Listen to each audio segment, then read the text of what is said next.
Jonathan's phone rang and he picked it up. Jeffrey, it's good to hear from you. How's it going with Latham and Ashley? Jeffrey chuckled.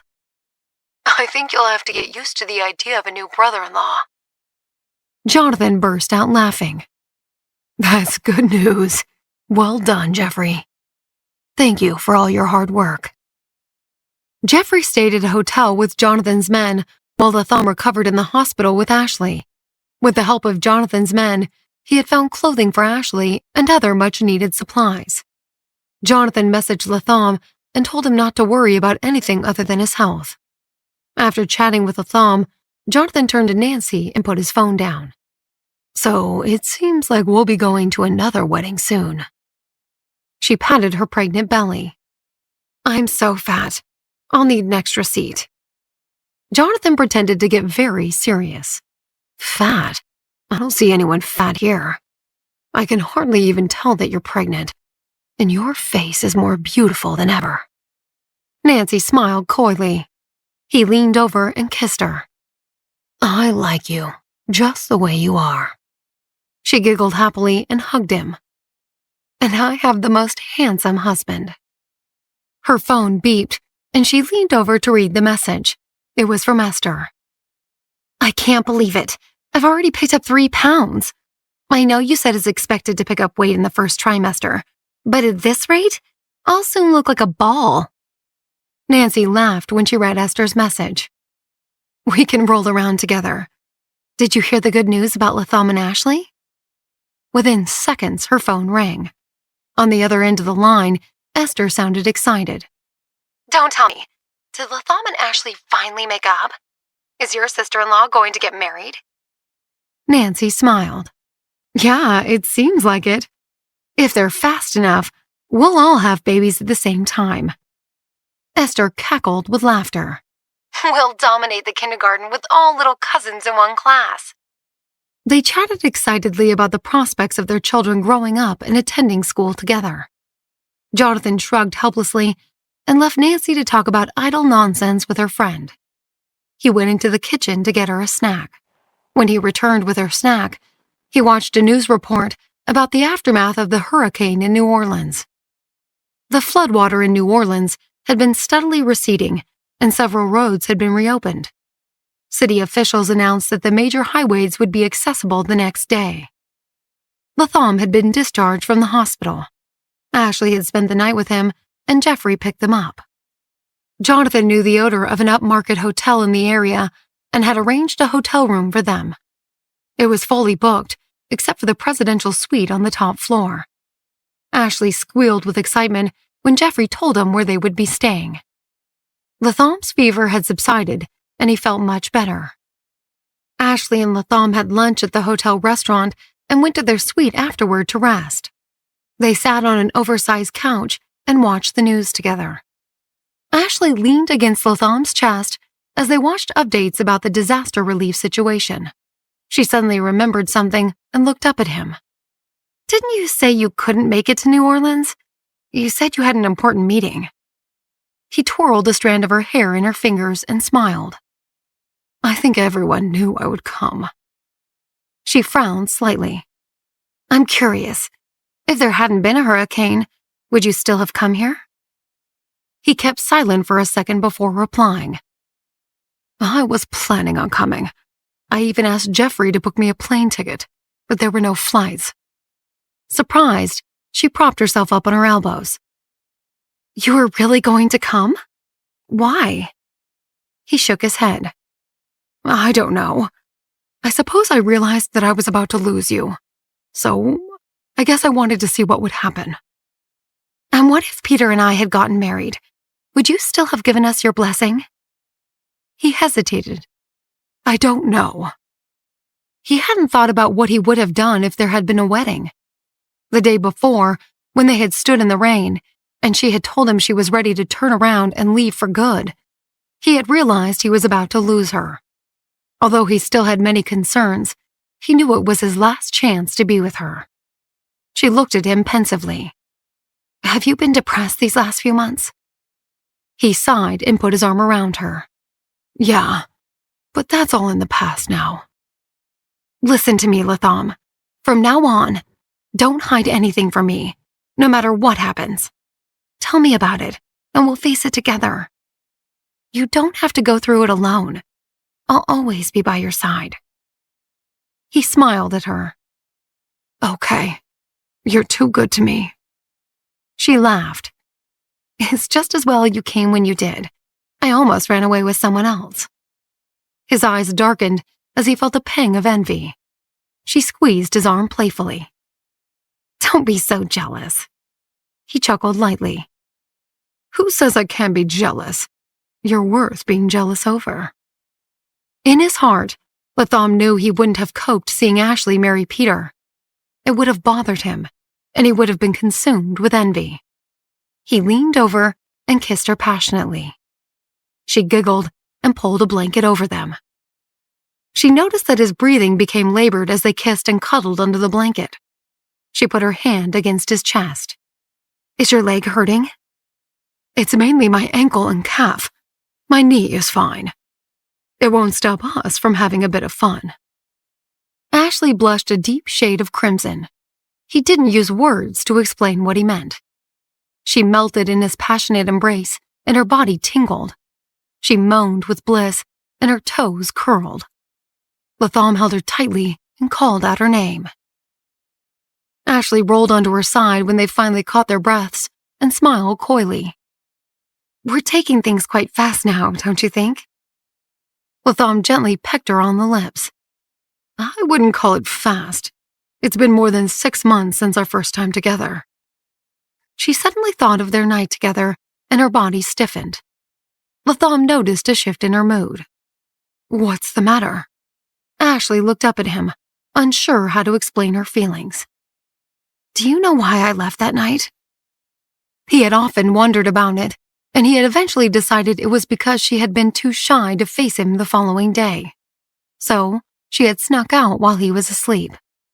He was puzzled that she would bring it up, and felt worried that there was something else that he had never considered before. Tell me why. Ashley clutched the blanket and recalled their first kiss. At that time, she hadn't yet developed feelings for him, and he had thought she was his late wife. His emotional outbursts had moved her, and he didn't seem to recall that day, so she had become Olivia. It was her secret. And then, at the hotel, she had panicked when she had heard him call out Olivia's name while they had made love. It had upset her, and she had fled. She had always known that he loved Olivia dearly. Even though she had passed away, his love for her was like a monument in his heart. He didn't have space to love anyone else. She knew that a part of him would always be reserved for her. But Ashley also felt that she didn't want to share him with his late wife. She hoped that he would love her with all his heart and soul, that he would love her exclusively, just as she loved him. She knew everyone hid secrets deep in their hearts that no one else could find. She wanted him to forget about Olivia. She didn't want to compete against someone who had passed away. Ashley turned away from him and tried to change the topic. I think we should go back to New York tomorrow. But Latham knew there was something bothering her. He put his hands on her shoulders and looked into her eyes. Please, tell me, why did you leave that day? She shrugged and wondered what would have happened if she hadn't left. Perhaps they wouldn't have experienced such turmoil, and they may have already been married without all the drama. She tightened her grip on the blanket and looked into his eyes, but couldn't answer him. He waited patiently for her to reply. Eventually, she inhaled slowly and sighed. I don't want to ruin what we have now, but if you really want to know, I'll tell you. Puzzled, he waited for her to continue. I know you knew it was me at the hotel, but when we finished, and you hugged me before rolling over, you called out a name, but it wasn't my name. Latham was stunned. He hadn't expected her to say something like that. Whose name did I say? She looked down. You said Olivia. Latham didn't know what to say, and they sat silently for a while. Ashley eventually broke the silence. There's something else. Before I started to work for you, when we had gone to the villa, you also mistook me for her and kissed me. Latham gasped. He thought back to that day in the forest.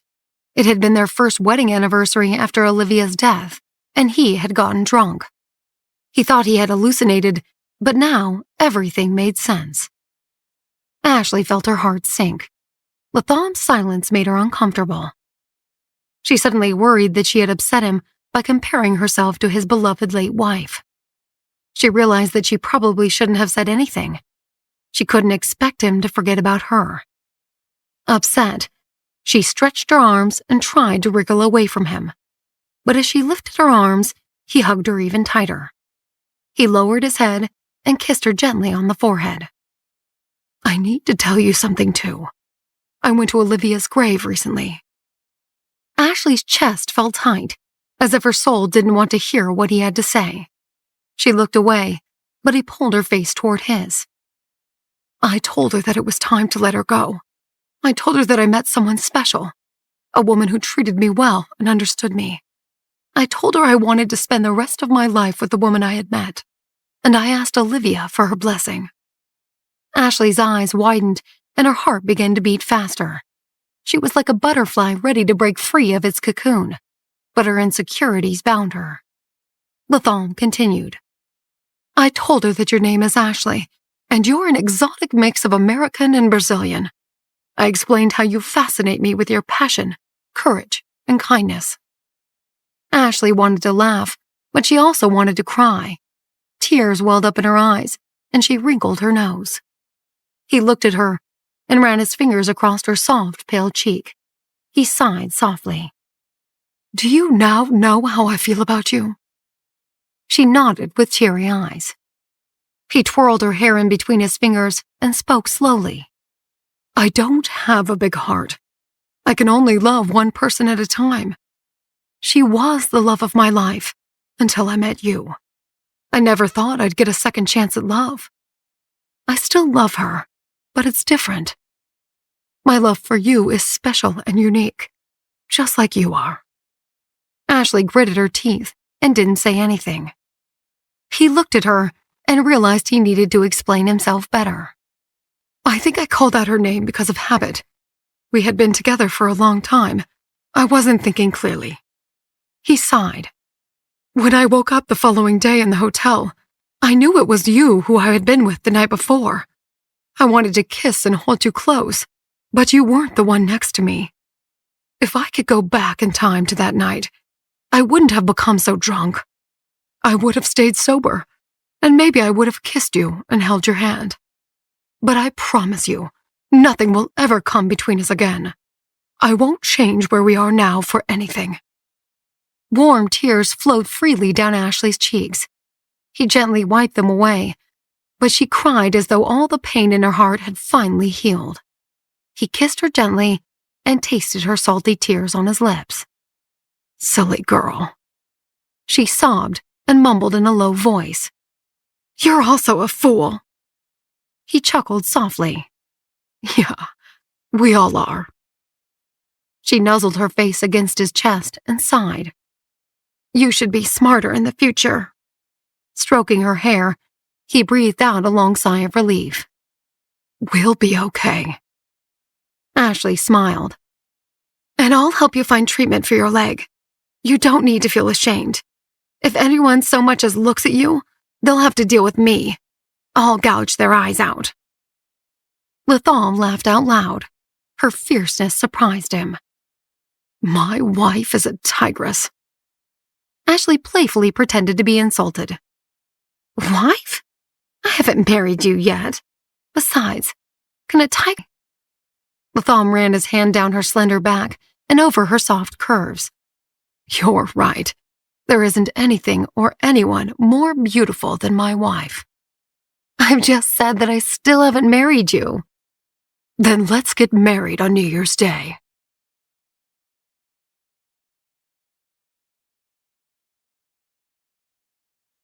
Latham grinned at Ashley. If it's the only way I can prove how much I love you, then I can't wait to marry you. The thought of getting married on New Year's Day made Ashley tremble excitedly, but she pretended that she was uncertain. Isn't it too soon? I'm still young. I haven't had enough fun yet. Latham smiled and curled her fingers into the palm of his hand. I just want to give you the sense of security that you deserve. But Ashley already felt safe in their relationship and hoped he felt the same. At first, he had pushed her away because he had thought it was for her own good. But then, he had pushed her further away because of his leg. He had felt inferior and embarrassed. But now that he had finally acknowledged his feelings for her, he was unstoppable. There was no turning back. She listened to him talk and understood what he meant. She looked up at him with a sparkle in her eyes. You know, there are other ways to show me how much you love me. He chuckled and leaned close to kiss her.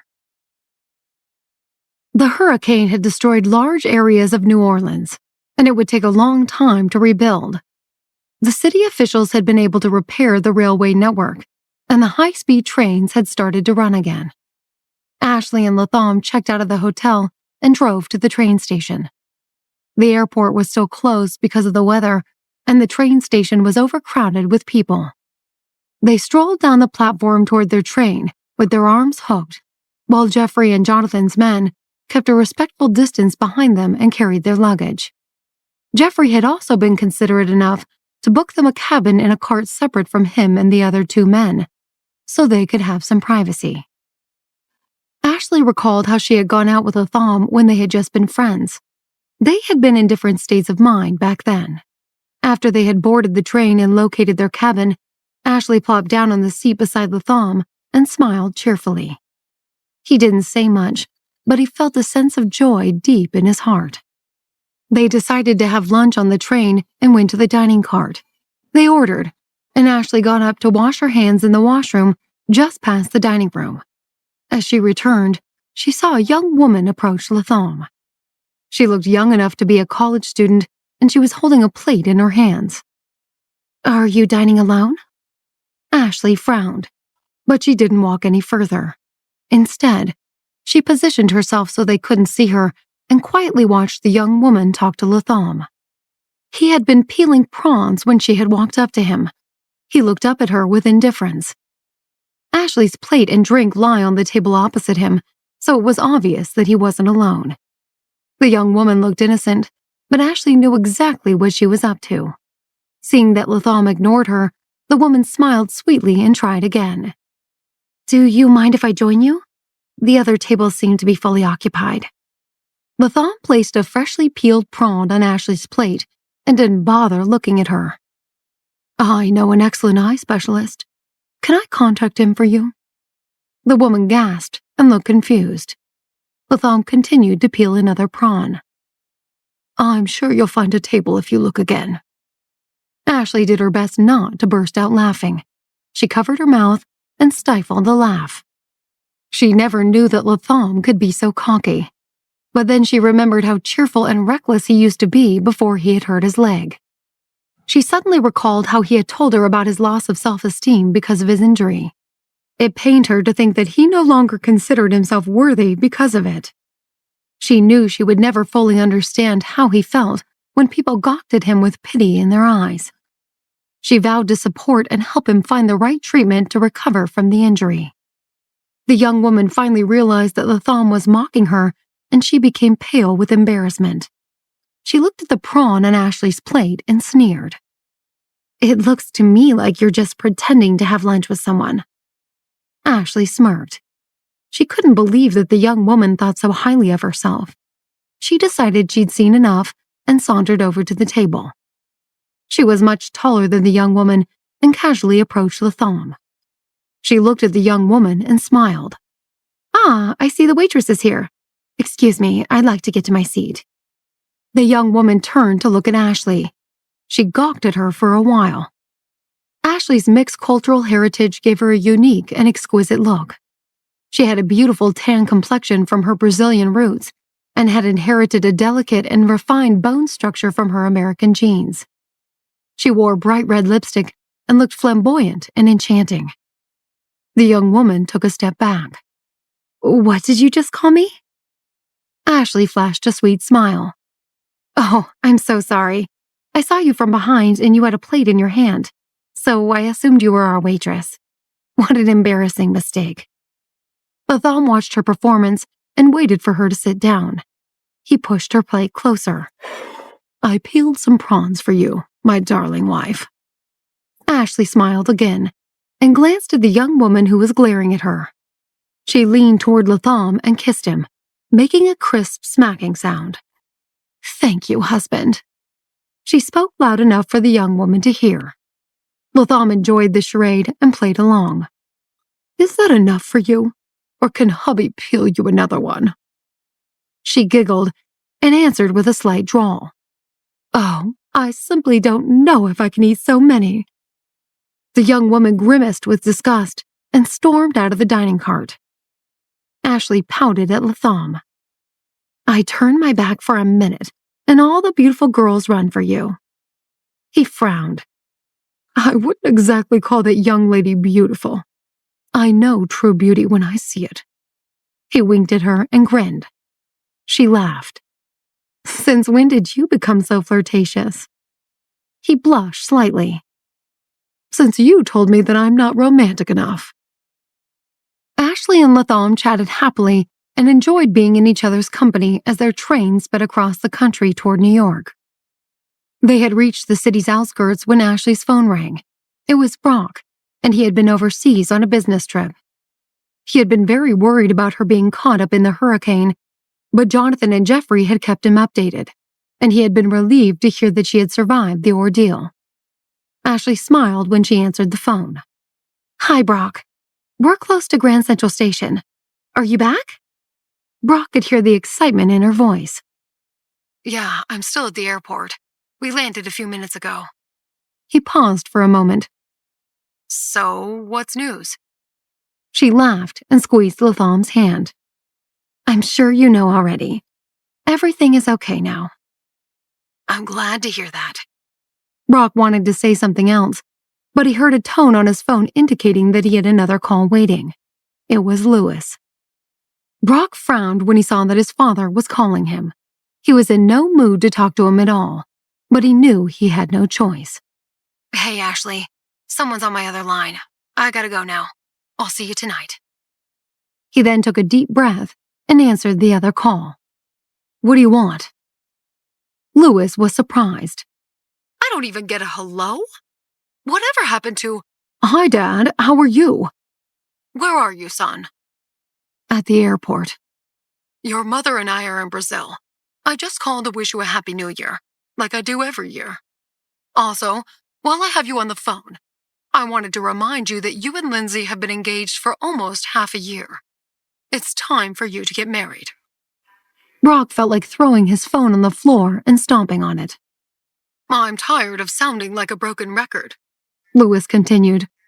You know how important this is for me, yet you've done nothing but come up with excuses to postpone the wedding. The Pullmans are also getting impatient. Don't forget, I was the one who gave you your job back. I can easily kick you out again. Brock sighed with frustration. He had barely eaten and slept in the last 6 months, and the past few weeks had been even worse. He had stayed up nights thinking about Hannah and his future. He had also been busy with work, traveling to meet clients, and taking them to dinner to make lucrative business deals. He couldn't believe his father didn't appreciate all his efforts. His ultimate goal was to stop relying on him so he could break away from his family once and for all. They had done nothing but cause him heartache and pain. He had already established a small company, but he knew it would be years before he could become fully independent. He hated that his father was always checking up on him and following his every move, even when he was thousands of miles away. He wondered if he would have the courage to destroy the 6 months of effort he had put into his father's company and break off his engagement so he could pursue Hannah. But would she take me back? He thought. She's dating that jerk musician. He shook his head, trying to forget the day he had seen her holding hands with Ezra. Lewis was impatiently waiting for an answer. Hey, are you still there? You've gone quiet. I expect you and your fiancé to set a date for the weekend first thing in January. Happy New Year. He then promptly hung up. Brock shuddered and put his phone in his pocket. He felt exhausted all of a sudden. There seemed to be no light at the end of the tunnel. He looked at all the people rushing around him in the terminal, getting ready to ring in the new year with friends and loved ones. They all looked so happy. He thought bitterly. I bet no one is forcing them to marry someone they don't love. His assistant waved at him from the baggage collection area. Brock joined him and watched the suitcases spinning around the conveyor belt. I don't care what he says. I'm not marrying Lindsay, even if I can't have Hannah. He didn't dislike his fiancée, but he had no romantic feelings for her. He didn't care about his father's company anymore, nor about being alone or broke for the rest of his life. At least he would be free. His assistant found their luggage and went up to him. Hey, boss, are we going straight to the office? Brock nodded, and they left the terminal. Hannah was in her apartment in Pittsburgh, putting the finishing touches to her article, when she received a text from Helga saying her medication would be ready when she returned to New York the following week. She was overjoyed and quickly texted her back. Thanks so much, Helga. What do you think my chances are if I take the medicine? About 10 to 20%, but it's better than nothing. If you manage to conceive once, you shouldn't have any problems getting pregnant again after that. Hannah sighed, wondering whether there was any point in taking the medication if she didn't even have a partner to get pregnant with. Every time she thought about having a child, she saw Brock's face in front of her. She sent a message back to Helga, telling her she'd see her in New York. After reading Hannah's reply, Helga put her phone back in her knapsack. She and Steve then went to the shop in the village to pick up a few groceries and head back to the house. They had been in the mountain village for almost a month, and Steve was keen on returning to New York as soon as possible. However, Helga still had to pick the herbs that she needed for Hannah's medication, and Carol insisted that he stay with them. It was already dark by the time they returned, and they were pleased to find that the two guards had acquired a generator, so they would have electricity in the kitchen and sitting room. After dinner, Helga went to get her embroidery items from her room and joined Steve and Carol, who were each reading a book in the sitting room. Steve glanced up occasionally to watch her at work. She had completed the colorful floral pattern on the sachay's front side. He craned his neck and saw that she was stitching some words on the back. He was sure it was his initials. He stared at her, fascinated. The lamp lit up her face, which was full of loose strands of hair.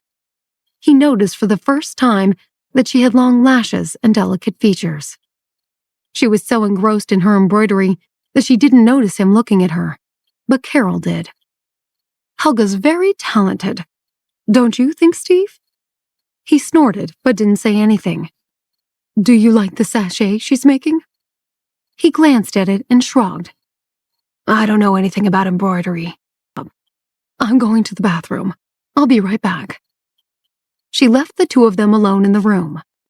Helga held up the sachet to admire it and noticed Steve looking at her. What do you think? She asked, about to hand it to him. Do you like it? I don't want it, he replied coldly.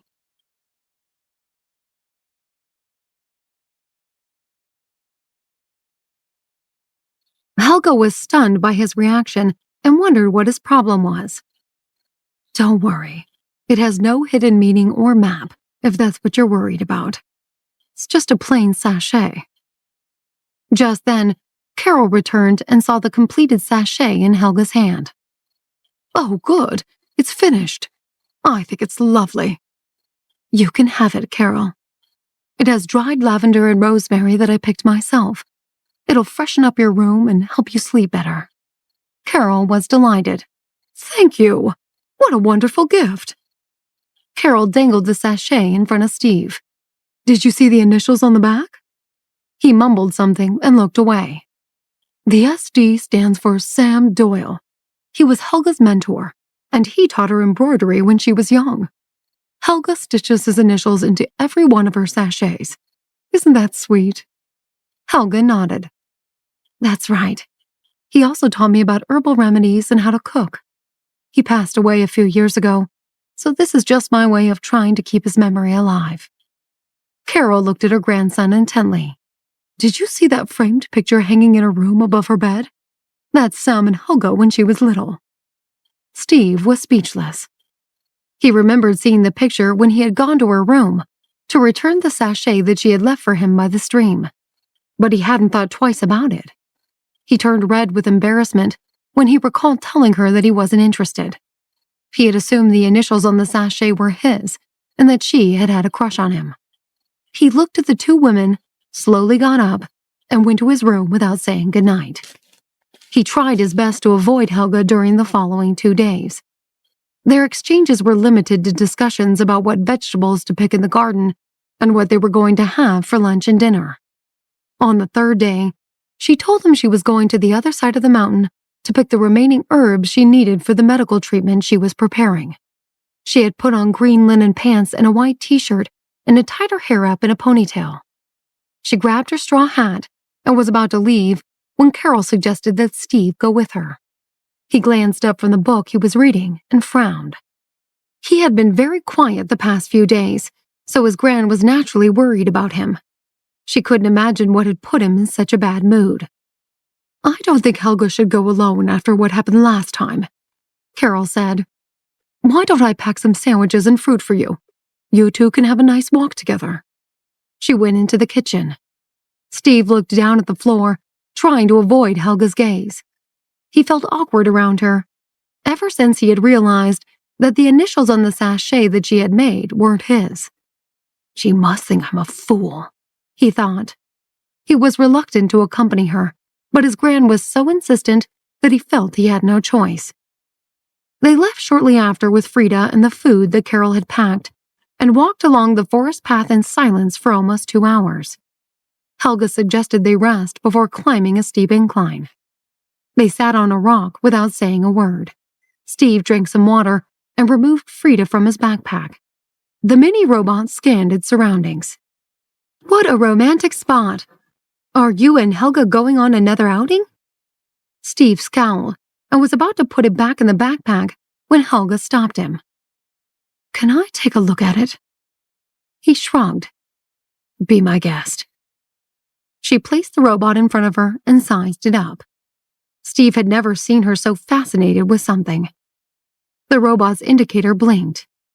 "You are beautiful. Would you like me to play some music?" She laughed and nodded. "Okay." Frida chose a classical piece and played it for a while before striking up a conversation with Helga. She was in a good mood that day and chatted animatedly with the mini robot as they continued their walk. Steve listened without saying a word, feeling like a third wheel. They finally reached the other side of the mountain and made their way down into the valley where the herbs were. It had rained the previous night, and the area was shrouded in mist, making it difficult to see the path ahead. Helga, who was carrying Frida, asked the robot to alert them in case of danger. Frida turned its head around a few times to scan the area. "There is a thick and heavy fog. Be careful you don't trip and fall. Frida has never seen anything like this before." They continued walking, watching their step and avoiding the debris on the path. "There is a river up ahead," Frida informed them after a while. "This mist is just incredible," Helga said. "I can't see 2 feet in front of me. There's a bridge just ahead." Steve stopped behind her and took out his flashlight. "This is worse than the fog I experienced in New York once. I was driving and couldn't see the road at all. It was terrifying." He pointed his flashlight at the river, which was steadily rising. "Look, the water level's going to reach the bridge soon." Helga stared at the water with a strange expression and didn't move. "What's wrong?" Steve asked. "I'm afraid of the water. Can you hold my hand while we cross the bridge?" He raised his eyebrows, thinking, "I thought she got over her fear of water when she joined us on the diving excursion in Aruba." When he didn't say anything, she held out her hand and looked at him expectantly. His instinctive reaction was to put his hand in his pocket, but before he could, she grabbed his hand. "She has some nerve," he thought, looking at her coldly. Helga pulled him toward the bridge. "Come on, let's cross." He sensed the fear in her voice, but followed her. Frida, meanwhile, was quiet, scanning the area for hidden dangers. Steve and Helga carefully made their way across the bridge. He was conscious of her warm, soft touch and, for some inexplicable reason, pictured her embroidering the sachet the other night. He glanced at her out of the corner of his eye and could see that she was nervous, so he tightened his grip on her hand. The bridge swayed under their weight as they approached the middle. Helga gasped and hung onto the railing.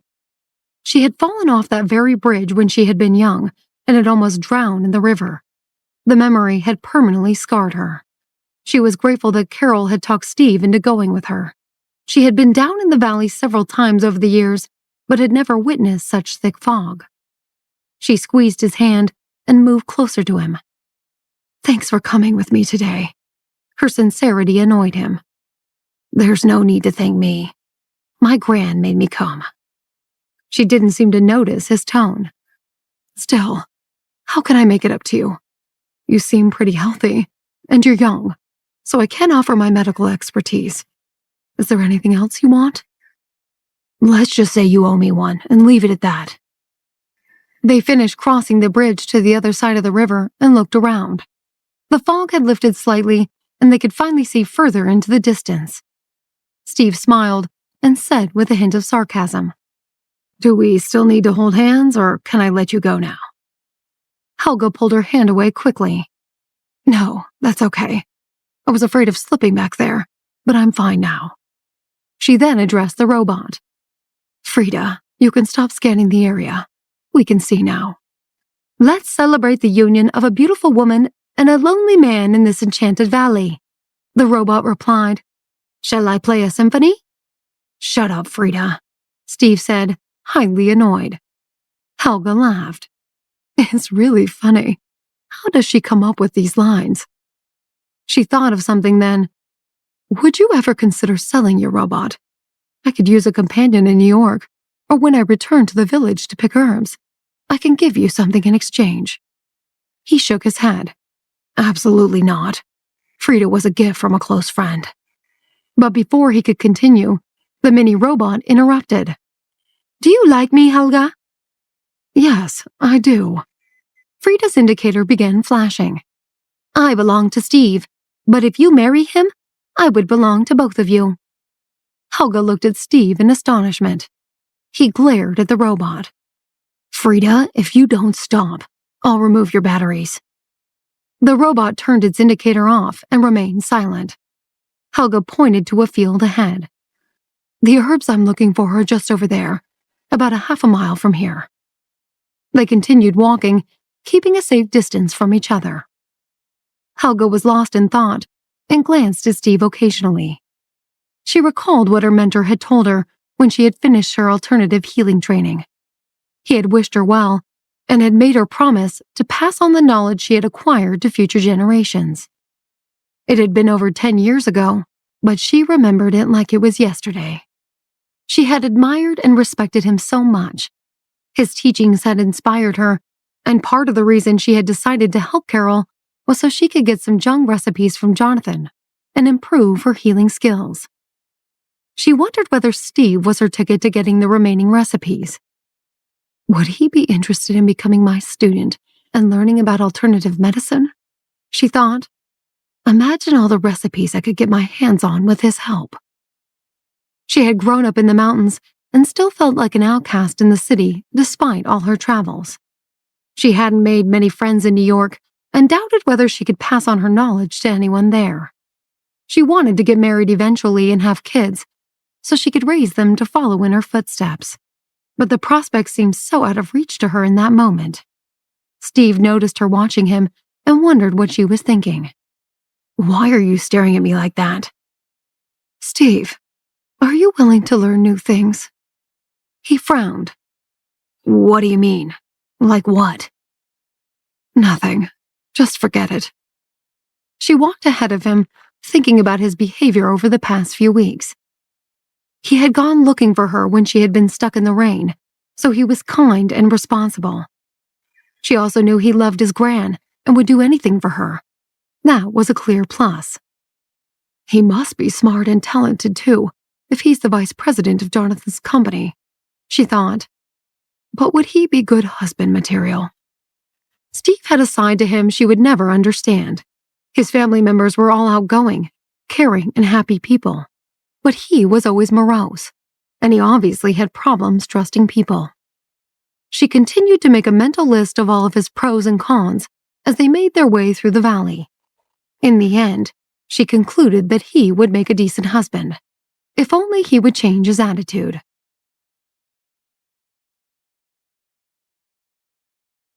Had Steve known what Helga was thinking, he would have been furious. He knew that if he ever married, it would be for love and no other reason. He was puzzled by her strange behavior, but he didn't dare broach the topic with her. They arrived at their destination a while later. Helga was pleased to see that the herbs she needed for Hannah's medication were abundant and ready to be harvested. She began to pick them up and put them in her wicker basket when she suddenly stopped in front of some herbs that had 3 leaves. Steve noticed her hesitation. "What's wrong?" "These ones aren't yet ready to be picked yet. They need another day. Do you see how the leaves are curled up? As for the others, I need to pick them quickly before they wither away." After she filled her basket, she took a blanket out of her knapsack and laid it on the ground. Steve took out a small foldable tent from his backpack. It was a long walk from the house, and they had planned to camp there for the night and head back the following day. He reached into his backpack to take out the other tent when he suddenly realized there was only one. He smacked his forehead. "What happened?" Helga asked. "I only packed one. I'm sorry. I was planning on bringing 2, but then Gran asked me to help her with something and I completely forgot." She shrugged. "We'll manage. The important thing is that we have food and drinks. I have 20 hours until we can pick the last few herbs, but we can take shifts watching the plants, just in case I'm wrong. I'll take the first shift. You can sleep now." He laughed. "It's the middle of the day. How could I possibly sleep? You can rest, though, if you're tired." She shook her head and decided to play with Frida on the blanket instead. He watched her intently, thinking she was like a child playing with a new toy. She was so fascinated with the small robot that he decided to ask Nancy to make her one once they returned to New York. It would be his gift to her to thank her for taking his Gran on the trip and helping her recover. They barely spoke for the rest of the afternoon. Steve was content to sit on the blanket and enjoy his surroundings. In the evening, they ate the sandwiches that Carol had packed, and then he took a walk in the field. Soon, the lights started to fade, and they watched the sun dip below the horizon. A fog had descended, so they couldn't see the stars. Steve glanced at Helga, who was lying on the blanket looking up at the sky. "Why don't you take the tent for the night? I can sleep on the blanket." "No, I'll keep watch of the herbs. I need to pick them as soon as they're ready." "Will you be able to see anything in the dark? Can't you wait till tomorrow morning?" She shook her head. "They need to be picked immediately." "So you're going to stay up all night and wait?" "Yes." He looked at her as if she were mad. "Why don't you get some sleep and wake up in a few hours? You can set an alarm on your phone." "You're right. Why didn't I think of that?" She took her phone out of her knapsack. She then sat there quietly, going over the mental list she had made earlier of Steve's pros and cons. "He's quite smart," she thought. He glanced at her again. "Why don't you go to sleep now?" "I'm not tired yet. We can take turns sleeping in the tent. You go first. I want to explore the other side of the field. I saw some interesting plants that only open their leaves at night." "Do you have your flashlight?" She nodded and got up. She turned on her flashlight and her heart started racing as she approached the area. She was certain the plants she had seen earlier were the ones she needed to treat Latham's nerve injury. She was surprised, since she thought they were extinct. She remembered her mentor telling her about them. According to herbologists, they had grown in environments with dense fog and had been extremely rare. She knelt in front of the herb patch and pointed her flashlight at it. She gasped when she saw the green leaves shining in the light. "I can't believe I found them," she thought, overjoyed. "These herbs are supposed to be extinct." She leaned over and carefully plucked a few from the ground, not wanting to take more than she needed for Latham's medication. The rest she would leave so they could continue to grow and multiply. She then retraced her footsteps. She couldn't wait to concoct the medication and tell Latham about it. She had initially planned on using some substitute ingredients, but none were as potent as the herbs she had just found. Though she knew his injury would still take a long time to heal, the medication would speed up the process and increase his chances of a full recovery. Steve was already asleep inside the small tent when she returned. Helga placed the herbs she had picked in a special container and sat cross-legged on the blanket, pleased with her accomplishments that day. The sky had become pitch black, so she couldn't see anything anymore. She hugged her thin coat to her body, surprised at how cold it had become, and wondered what had caused the weather to change so much since she had moved to the city. The cold night air seeped through her clothes and into her bones. She glanced at the tent, where Steve was sleeping soundly. What if I laid down next to him for a while? She wondered. I'll be careful not to wake him. He won't even know I'm there. She got up, tiptoed over to the tent, and went inside. He had taken up most of the space, so she squatted next to his legs and curled up in a tight ball. Helga didn't realize that Steve wasn't actually sleeping. He noticed her go inside the tent, but he kept his eyes closed and didn't make a sound. It was incredibly quiet, so he heard her movements. He knew she had lain down by his feet, and he opened one eye to look at her when he thought he was safe. He was more confused than ever by her odd behavior. Before their hike across the mountain, he had been convinced that she wasn't interested in him. But then she had insisted on holding his hand when they had crossed the bridge earlier, and was now lying in the tent with him. Helga moved closer to him. It was too cold to stay outside, and the small space inside the tent provided a safe and warm sanctuary. Steve held his breath, and his body tensed up. Though he could barely see anything in the dark, he felt her presence. He listened to the sound of her even breathing and thought she had fallen asleep. He could almost feel her warm breath near his feet, and the blood suddenly rushed to his head. He sat up. Helga, are you awake? Get up. There was no response. Did you hear me? Wake up. There was no sign that she had heard him. He became annoyed when it suddenly occurred to him that she might just be pretending to be asleep. He leaned over and carefully pushed her head away from his feet, but still she didn't move. He then got worried that perhaps she was feverish and sick, though she had seemed perfectly okay earlier. He crawled over to where she lay in a heap and took her in his arms. He then turned on the flashlight and looked at her face. Her eyes were tightly shut, and she didn't move. She was leaning against his chest the same way she had done in the cave after he had found her unconscious in the rain. Helga, can you hear me? What's wrong? He leaned over and pulled his mini robot toward him. Frida, can you check Helga's heart rate and pulse? Is she sick?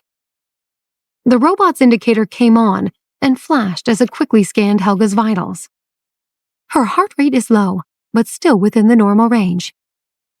Steve frowned, wondering whether she was unconscious and what he could do in case of an emergency. They were in an empty valley in the middle of the night.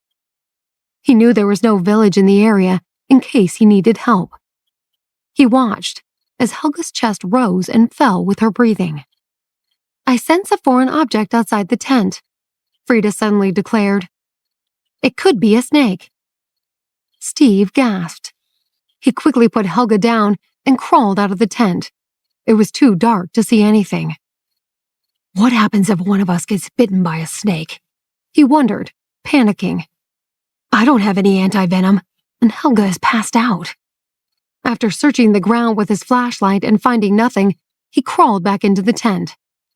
Helga had taken up half the space, and even though she was small, there was barely any room left for him. He hesitated for a moment before lying down sideways against the tent wall. He tried to fall asleep, but it was impossible with Helga there. Their bodies were touching, and he could hear the distinct sound of her soft breathing. He became excited, despite his best efforts to remain calm. He recalled the day he had accidentally touched her breasts. His heart had begun to race, and his palms had become clammy and wet. He cursed himself for feeling that way, and couldn't believe Helga could sleep so peacefully under the circumstances. He sat up, turned the flashlight on again, and pointed it at her face. She looked more delicate and prettier than usual. He tried to shake off the excitement he felt, but he couldn't stop staring at her. What was she thinking when she lay down next to me? Didn't she think about the effect she might have on me? He wondered. Steve carefully leaned over her and looked at her warm, soft lips. He stopped about an inch from her face, and then he quickly pulled back. He reminded himself that he was a gentleman. He knew he couldn't take advantage of her like that. Just then, the alarm of Helga's phone sounded. He got up, unzipped the tent, and used his flashlight to check the area again. When he was sure it was safe, he went over to examine the 3-leafed herbs Helga had found earlier. They still hadn't opened. The cold air was refreshing and calmed his nerves. He returned to the tent a few minutes later, lay down next to Helga, and promptly fell asleep. She woke up at dawn and was surprised to find herself in Steve's arms. Her head was resting on his shoulder, and their legs were intertwined. She could see the side of his face and his Adam's apple in the dim light. She suddenly remembered crawling into the tent that night and lying down next to his feet. She had been so tired and cold that she had fallen into a deep sleep right away.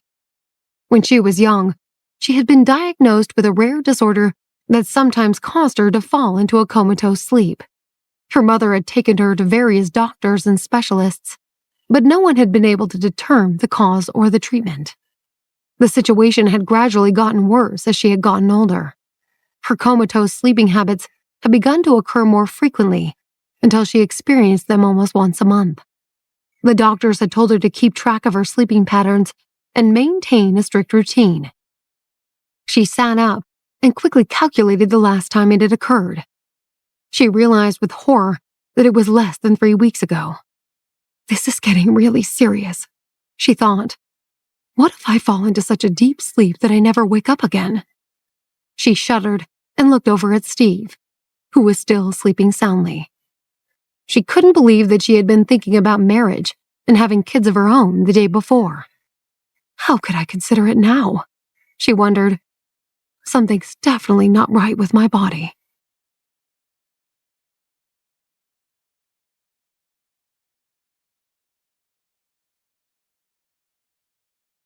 Helga stared at Steve, debating whether to move or stay still.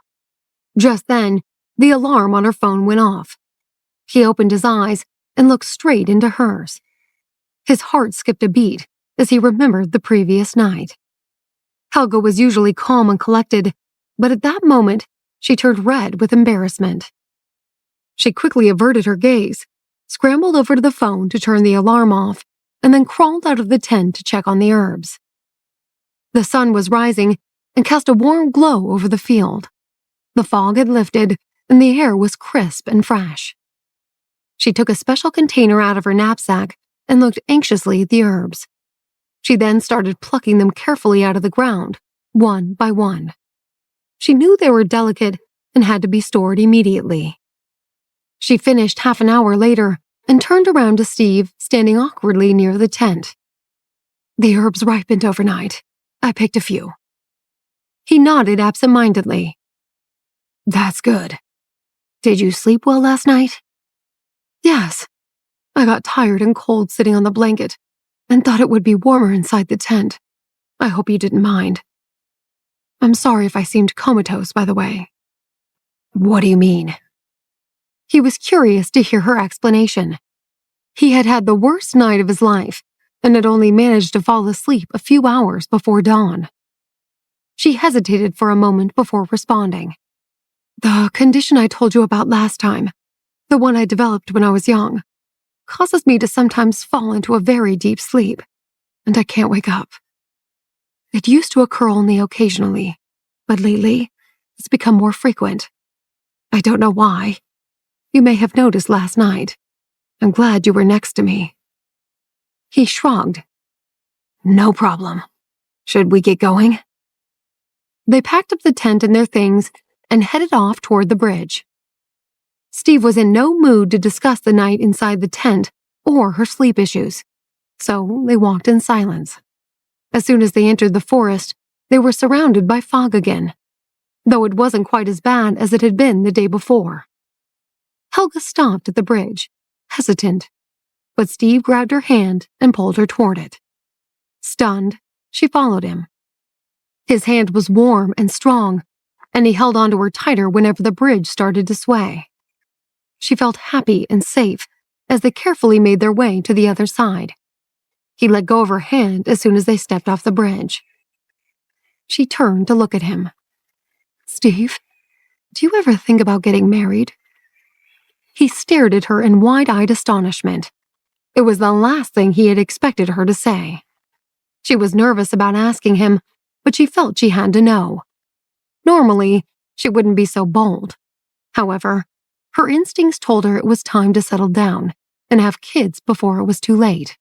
Breath. "It's something I think about all the time. I want to get married soon." He cleared his throat and looked away, not quite knowing how to react.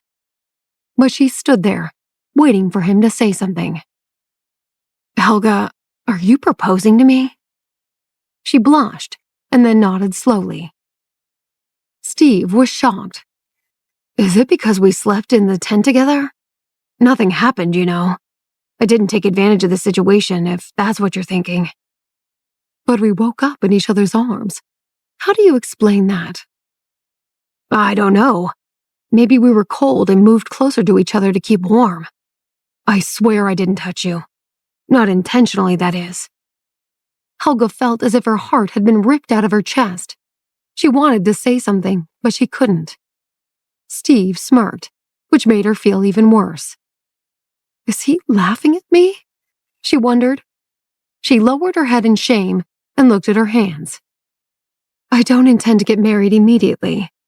I just promised Jonathan I would stay with Carol for a year, and that's exactly what I'm going to do." "But why are you in such a hurry? You're still young." She looked up at him. "You know I come from a long line of doctors and herbologists who've passed on their knowledge and wisdom for generations. I want to do the same. Healing is in my blood. I'm just afraid it might be too late if I don't get married soon." He thought her explanation was absurd, and he became annoyed. "So because you haven't met anyone yet, you've set your sights on me? I'm sorry to tell you that I'm not willing to be a pawn in your scheme. Let's just drop the subject." They climbed up the steep path of the mountainside without saying another word.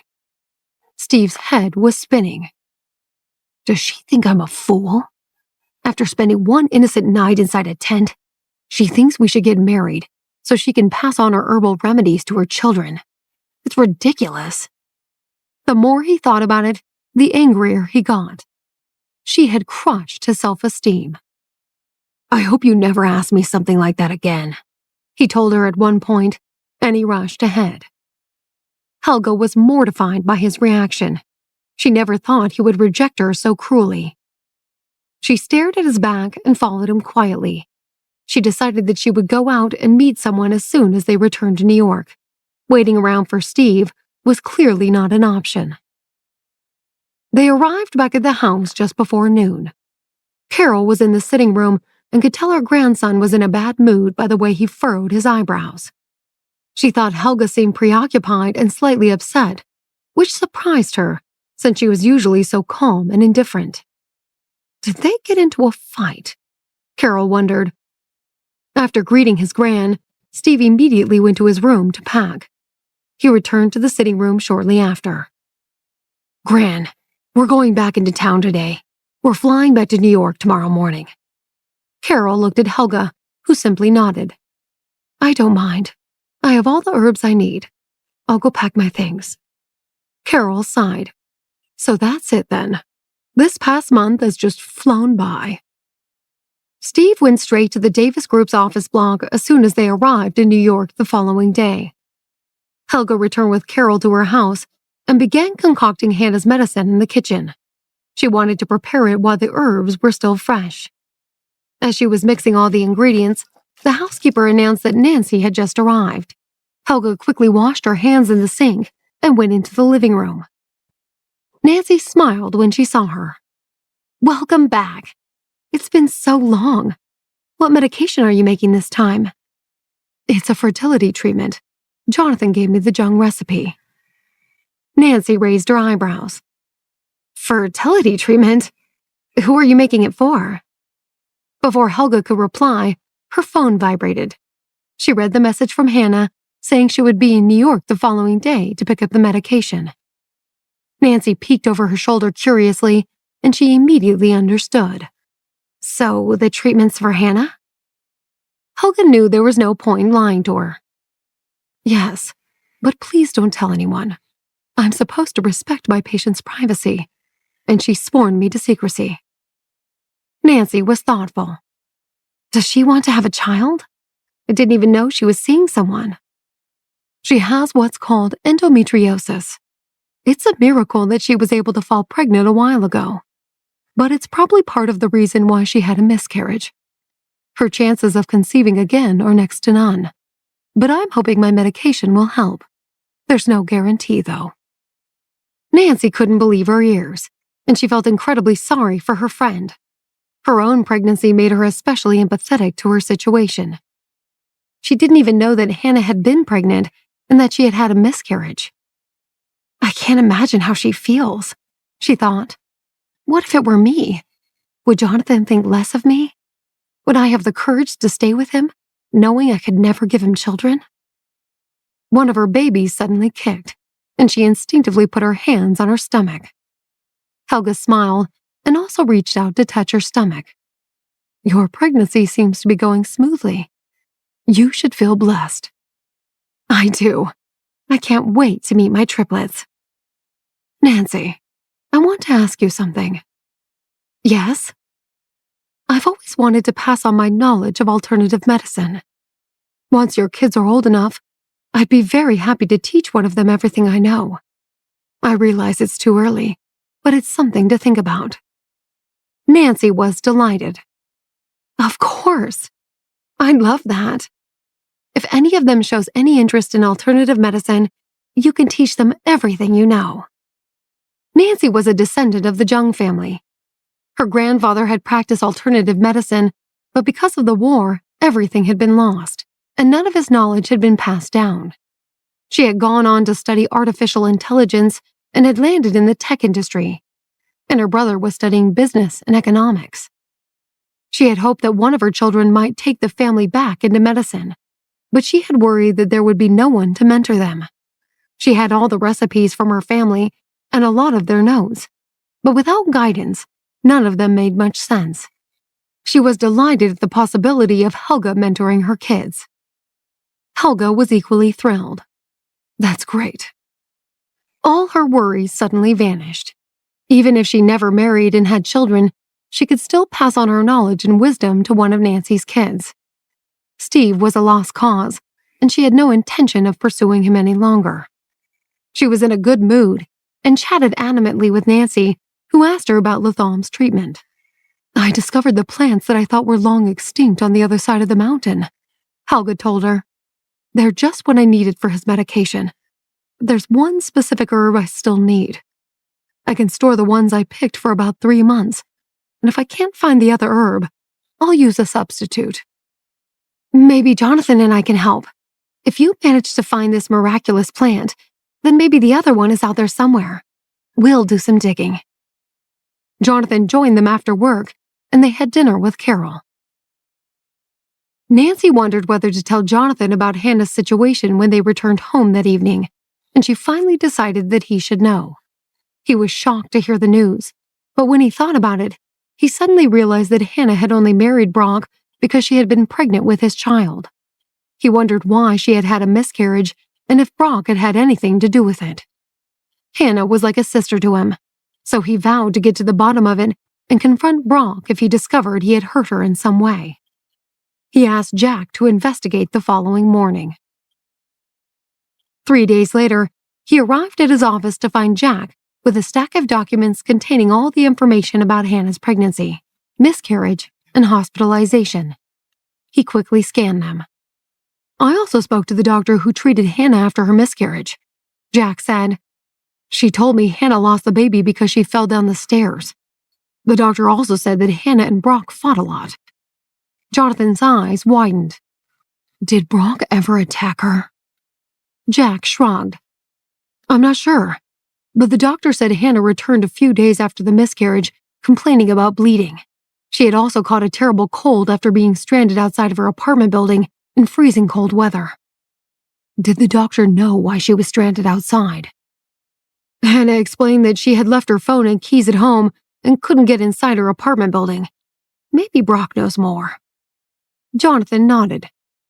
Okay. Thanks for everything, Jack. I'll take it from here. He sat at his desk, fuming.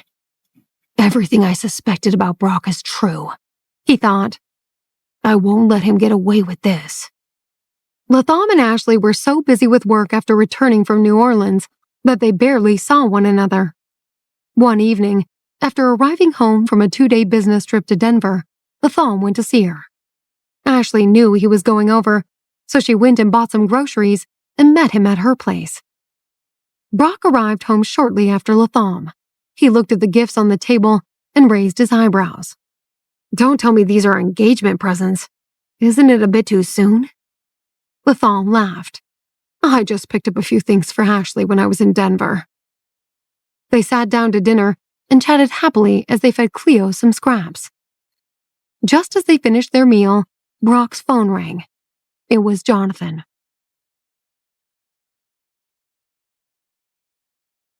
Brock and Jonathan occasionally spoke to discuss business, so Brock didn't think anything was up when Jonathan called him. He took the call. Hey man, how's it going? Jonathan was curt. I'm standing outside your building. Come down. Brock could tell he was upset about something. Okay, just give me a second. He hung up and saw Latham and Ashley's questioning looks. He forced a smile. Someone's here to see me. I'll be right back. Jonathan was pacing up and down the path impatiently when Brock showed up.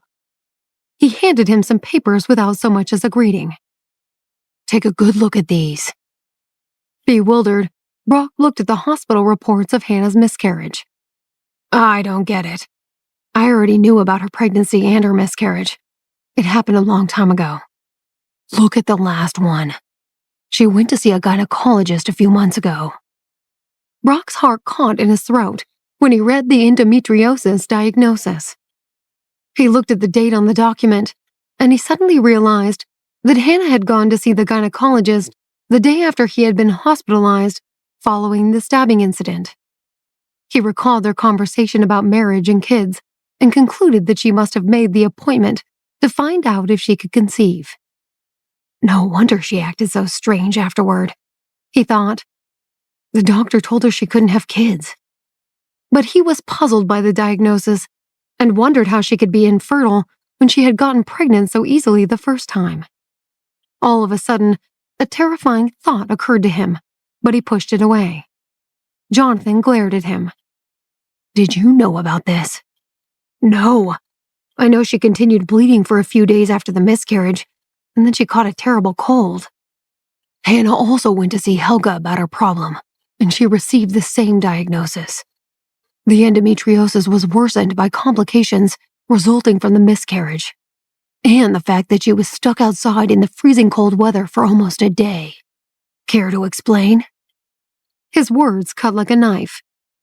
Brock looked at him with a dazed expression.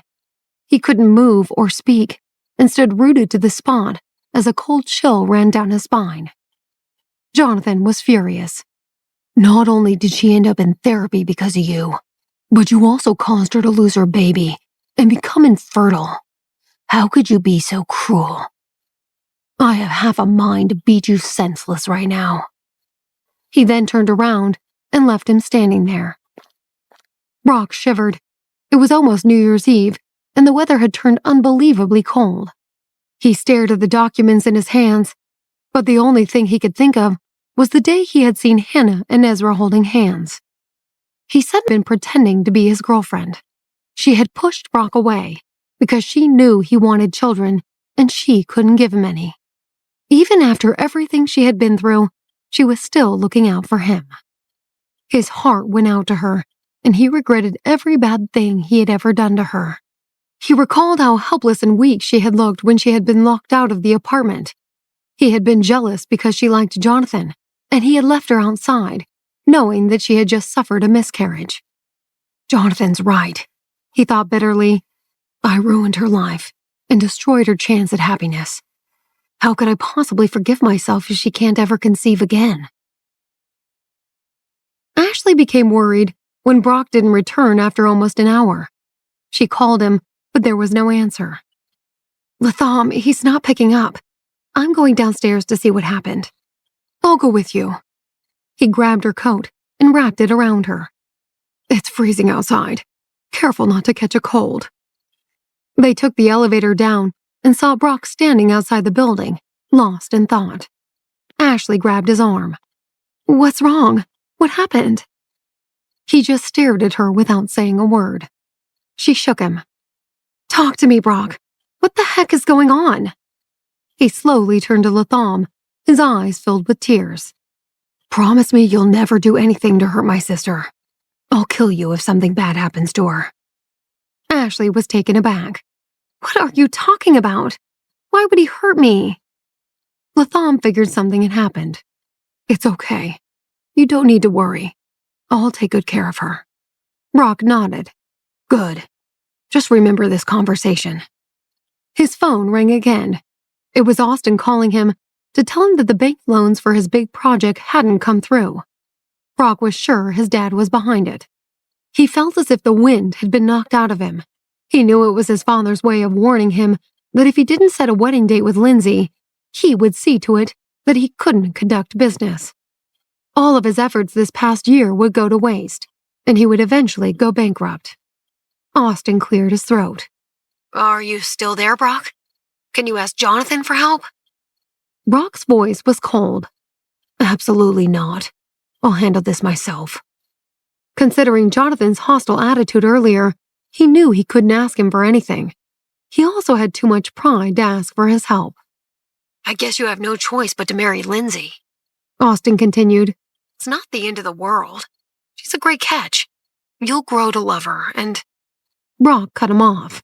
Austin, book me on the first flight to Sao Paulo on New Year's Day, returning 2 days later.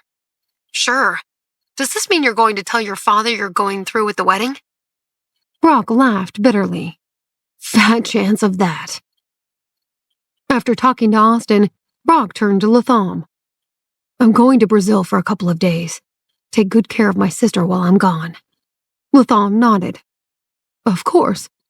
Did something happen at work? Nothing I can't handle. Everything's going to be fine. Come on, let's go in.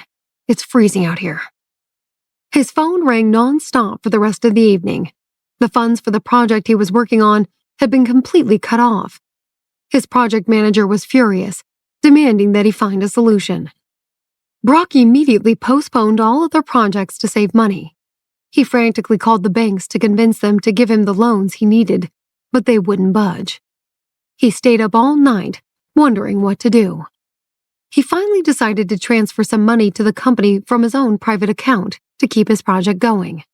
He knew that it was only a temporary solution, though, and the funds would only last a week. If he didn't receive more money soon, the consequences would be devastating.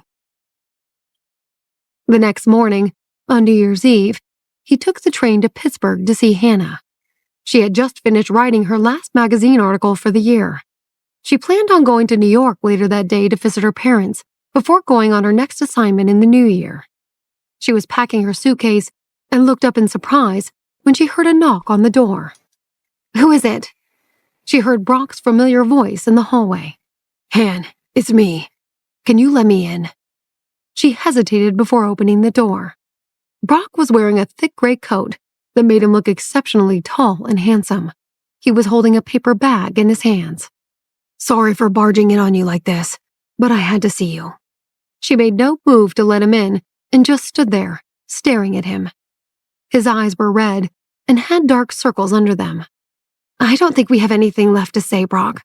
I made that very clear the last time you were here. He took a step forward. Can't we at least be friends? She sighed and moved away from the door to let him in. He pointed to the suitcase on the couch. Are you going somewhere? She nodded. I'm going to see my parents in New York later today. Are you driving? Yes. Then we can go back together. I took the train this morning. He put the paper bag on the coffee table. I brought you your favorite pastries from that bakery in New York. Have you had lunch yet? Yes. She didn't know why he was there. After what she had done to him the last time, she thought his pride would be wounded. We can have something to eat later if we get hungry, he said, looking around. Can I help with anything? She shook her head. I'm almost done packing. He sat on the couch and watched her carefully fold her clothes and put them in the suitcase. He felt strange taking a day off work, but he knew that come January, he wouldn't have much free time. He leaned back and tried not to worry about his project. He watched Hannah silently and eventually relaxed. Hannah could feel his eyes on her and did her best to ignore him while she packed. When she glanced in his direction a few minutes later, she saw that he had fallen asleep. She tiptoed over to him to make sure he wasn't awake. His eyes were closed, and she could hear his steady breathing. She noticed he had lost a lot of weight. His face was thinner, and his features were more prominent. The dark circles under his eyes indicated that he hadn't slept for days. She wondered what was wrong with him. She grabbed a blanket from her armchair and covered him with it. She then finished packing and looked at the time. It was only noon. Brock was sleeping peacefully, with his mouth hanging slightly open. His presence made Hannah uncomfortable. She could smell his cologne, and his aura seemed to be everywhere. There was nothing she could do but wait for him to wake up. She sat in the armchair and checked her social media account on her phone. Several hours passed, and she was getting hungry. She ordered takeout and looked inside the paper bag he had brought. The pastries were still fresh. She couldn't believe he had made the effort to go to her favorite bakery across town before traveling all the way to Pittsburgh on New Year's Eve. She felt incredibly touched at that moment, but tried to push her feelings away. The doorbell rang, so she quickly got up and opened the door. She paid the delivery man for the takeout and noticed that Brock had woken up. He looked around in confusion. Did I fall asleep, Han? I'm sorry. She nodded. I ordered some food for us. He yawned and looked at his watch. I can't believe it's so late. Why didn't you wake me up? You seemed exhausted. Haven't you been getting enough sleep? Not really. He noticed the blanket on his body and realized she still cared about him. A sudden wave of sadness washed over him as he thought about all the pain he had caused her. Hannah turned red when she saw him looking at the blanket. I thought you might be cold. He smiled lovingly at her. Thanks so much, Han. You're such a kind, caring person. Let's eat. I'm starving. I hope you're okay with Chinese food. He nodded. There were so many things he wanted to tell her. He had made a mental list that morning of what to tell her, but sitting there in her apartment then, he didn't have the courage to say any of it. He decided to wait until after he spoke to his father. He wondered what would happen if he fell out with him when he went to Brazil. If Louis kicked him out of the company for good, he would have nothing to offer Hannah. Hannah and Brock ate in silence. He glanced at her occasionally, as if he wanted to say something but couldn't. After they finished eating, she took the dishes to the kitchen and began washing them. He followed her. Han, I'm going to Brazil tomorrow to talk to my father.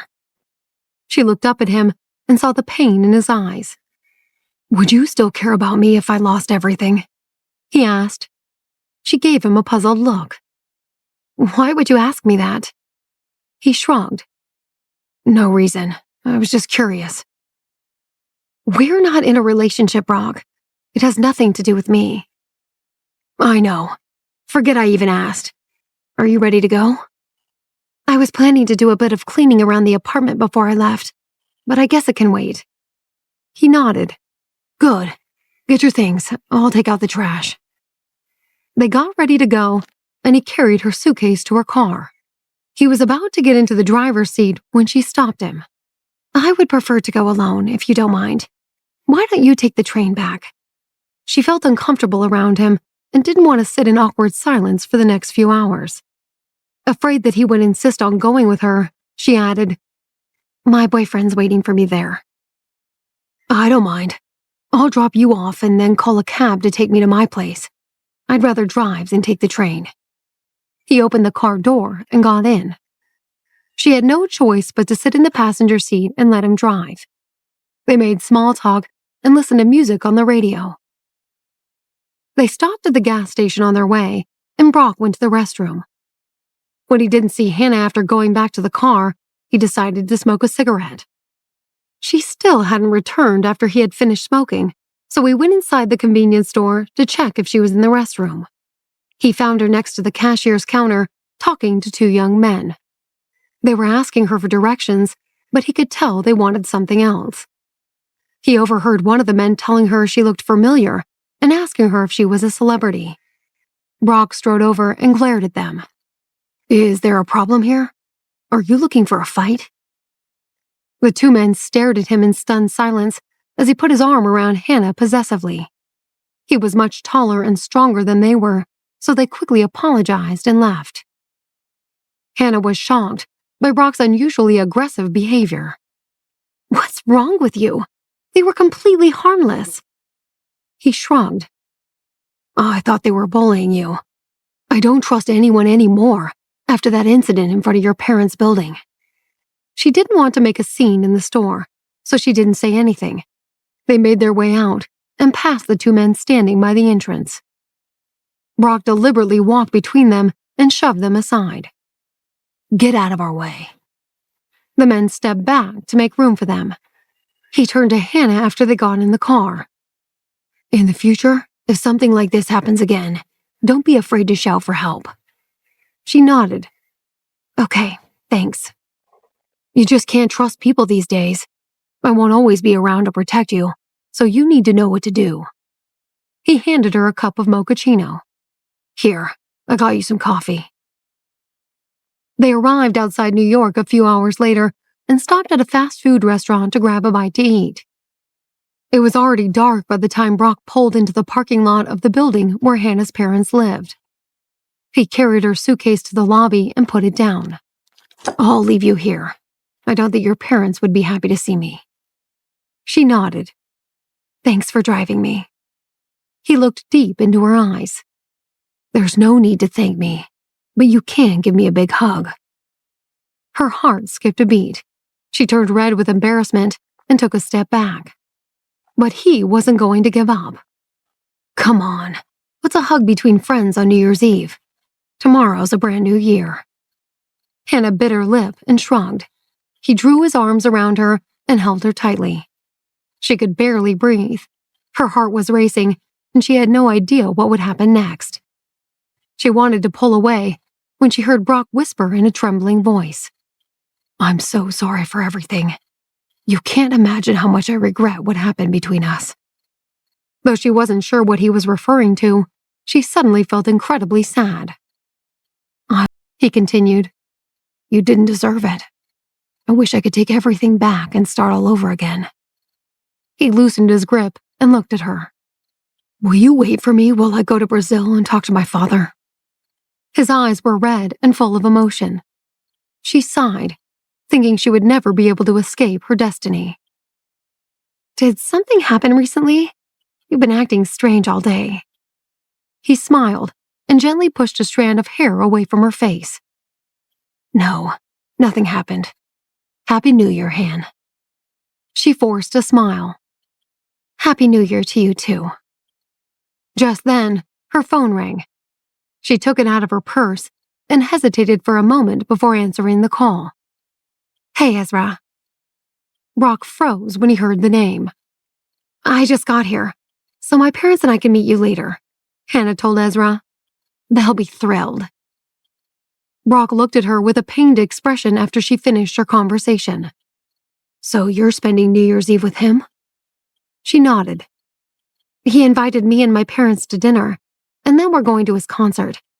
He and his band are performing with some other musicians in Times Square." She conveniently left out the part about her and Ezra being just friends. She still wanted him to believe she was in a relationship. "He's meeting your parents?"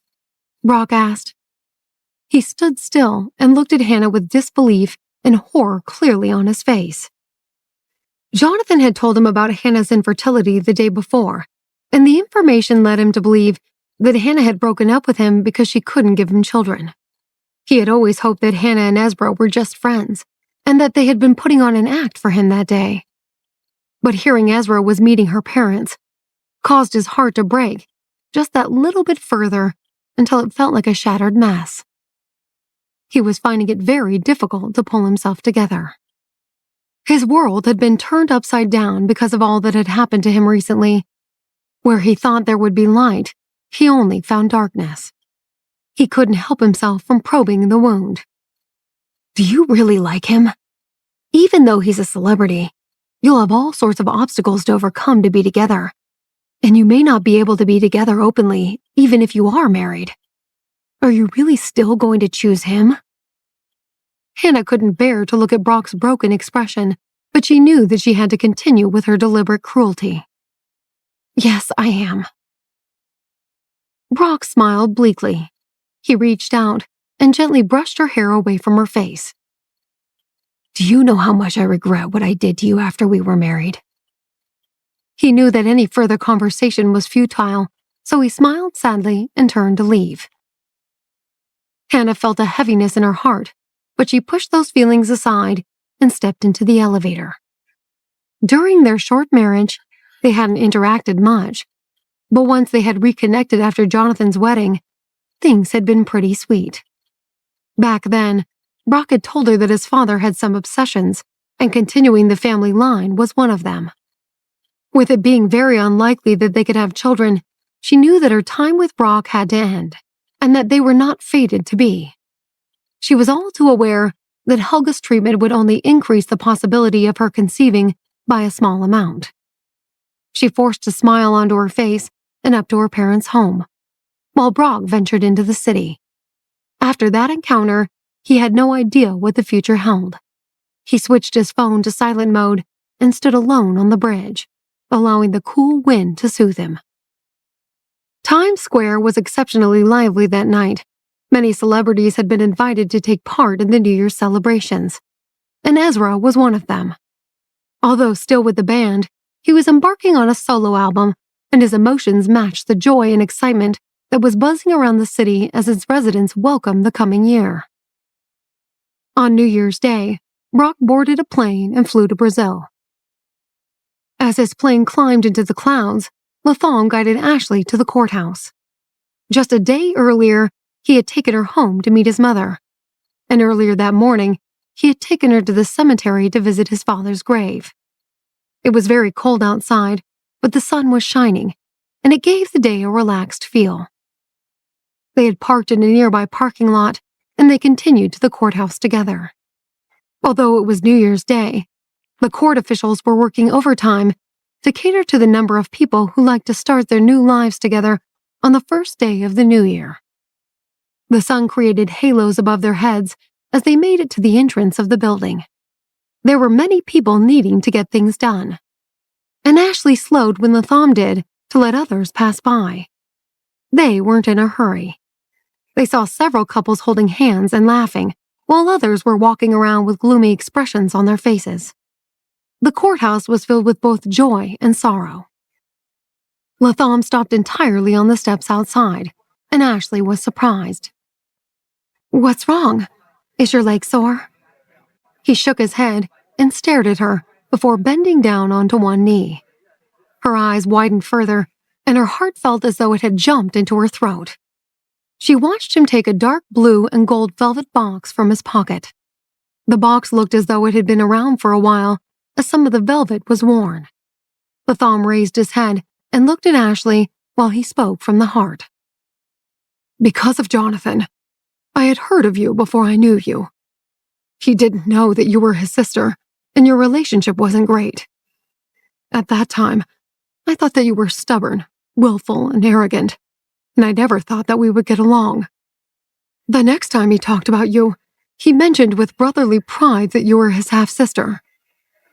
When I met you, I thought you were lovely, but I also thought of you as family. I realized that you were usually quite cheerful and nowhere near as annoying as I had been led to believe. We knew each other a little when you started working at my company, and I was worried that you might have taken a bit too much on. I was wrong. You proved yourself again and again, and never more than a day in the rain. When you ran over with the documents, drenched and covered in mud, I was touched by your efforts and thought that you were beautiful. You helped me through my depression because your smile always lifted my bad mood. I always liked you, and I didn't want to start something that probably wouldn't last. I wondered if I was just lonely, and that's why I was tempted by you. But when I discovered what my life was like without you, I understood despair. I felt like someone in the desert having their water taken away. But I realized all of that too late. We went through many twists and turns, and I pushed you away, and I hurt you time and time again. But I missed you just as much. I never thought we would make a go of it, and I sacrificed our relationship every time we got close. Deep in my heart, it upset me greatly, and I now feel that we can be together properly, and that all those unhappy and painful things will become history as time passes, and we create new and happy memories. I love you, my Ash, and I want to spend the rest of my life with you. Will you marry me?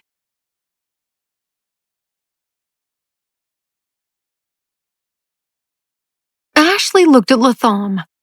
His words reflected everything she felt, and there had been an undeniable sweetness in his marriage proposal. Tears rolled down her face. She wiped them away, crying and laughing at the same time.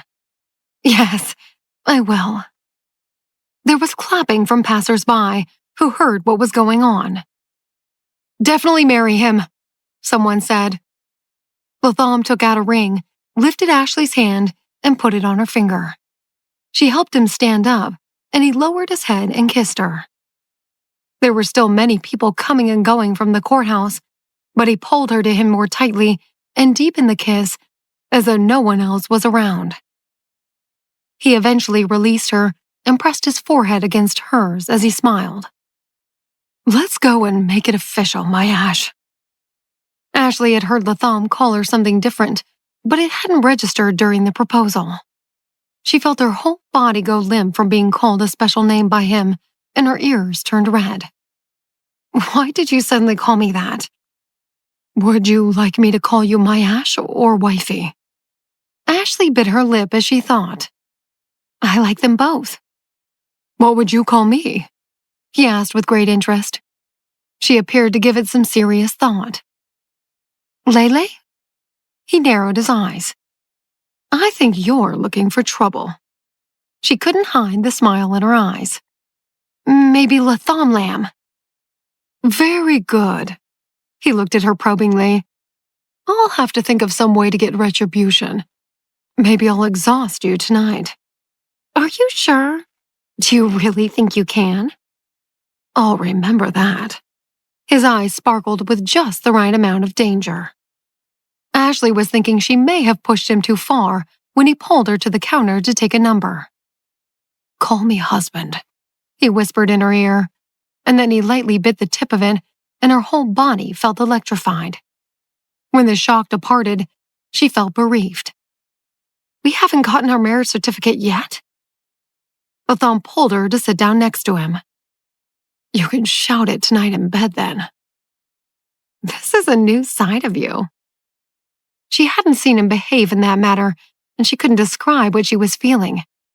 She looked down at their hands that were tightly clasped and at the diamond ring that reflected a dazzling light. Out of all of her emotions, the light won, but she tried not to let it show. Why did you think of proposing like this?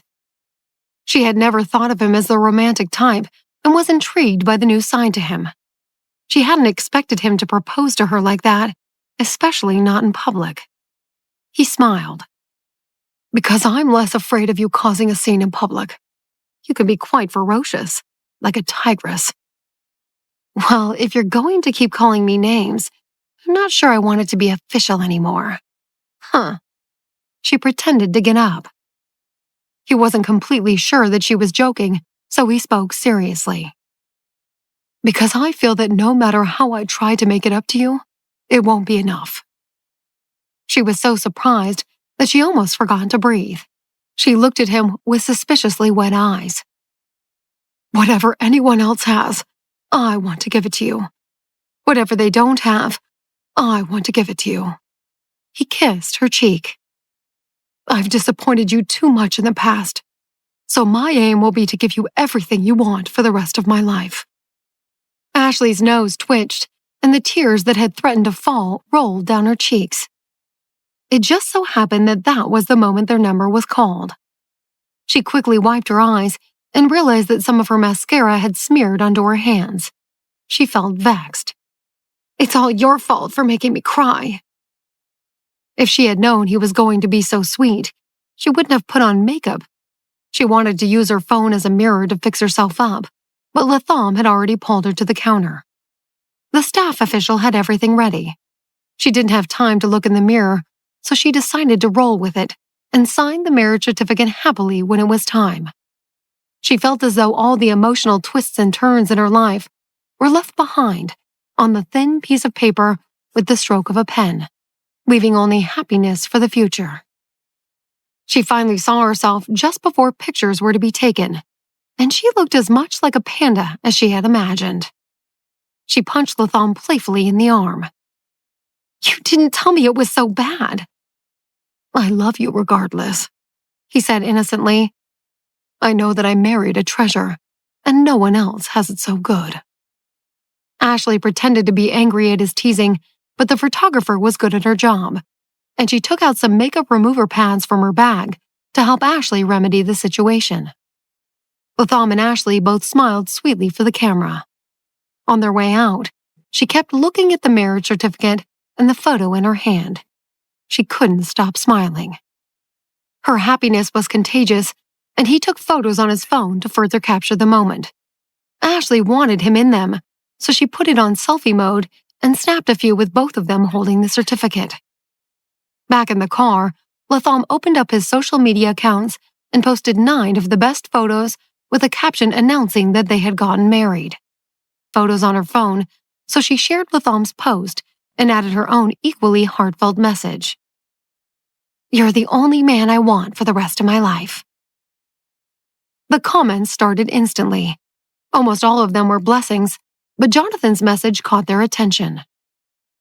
Is he really the only man you want in your life? What about your brother? I feel hurt. Nancy replied to his comment with a laughing emoji. You just have to accept that she doesn't need you anymore. Latham was enjoying the banter, and he quickly joined in. How does it feel to have your sister stolen? Jonathan was quick to reply. I won't let you off so easily. I'll challenge you to a shootout. Xavier chimed in. Yeah, that's a great idea. You're all crazy, Latham replied. No, we're not. We just need to make sure Ashley's found someone who's willing to fight for her, Nancy answered. Esther agreed with her friend. Exactly. We should have a joint bachelorette party tonight. Who's in? Esther, Xavier, Nancy, Jonathan, Jack, Sydney, Norman, and Peter all thought it was a great idea. Nancy was delighted. Even Norman is in. Norman, have you been slacking off on your training since you got married, or are you still as muscular as ever? Esther asked. Xavier felt the need to jump in at that point. Don't think you're safe from me just because you're pregnant, Esther. Nancy was curious to know what Xavier meant. What are you going to do? I'm all ears. Jack finally put an end to the banter. Okay, enough. We're all super happy for you, Latham and Ashley. Congratulations. Ashley continued to scroll through the comments on their social media accounts until she and Latham arrived at a shopping mall. Their plan was to hit the shops for a bit of clothing shopping and then head out for dinner and a movie. They found a parking spot easily enough and went straight to the high-end stores on the top floor.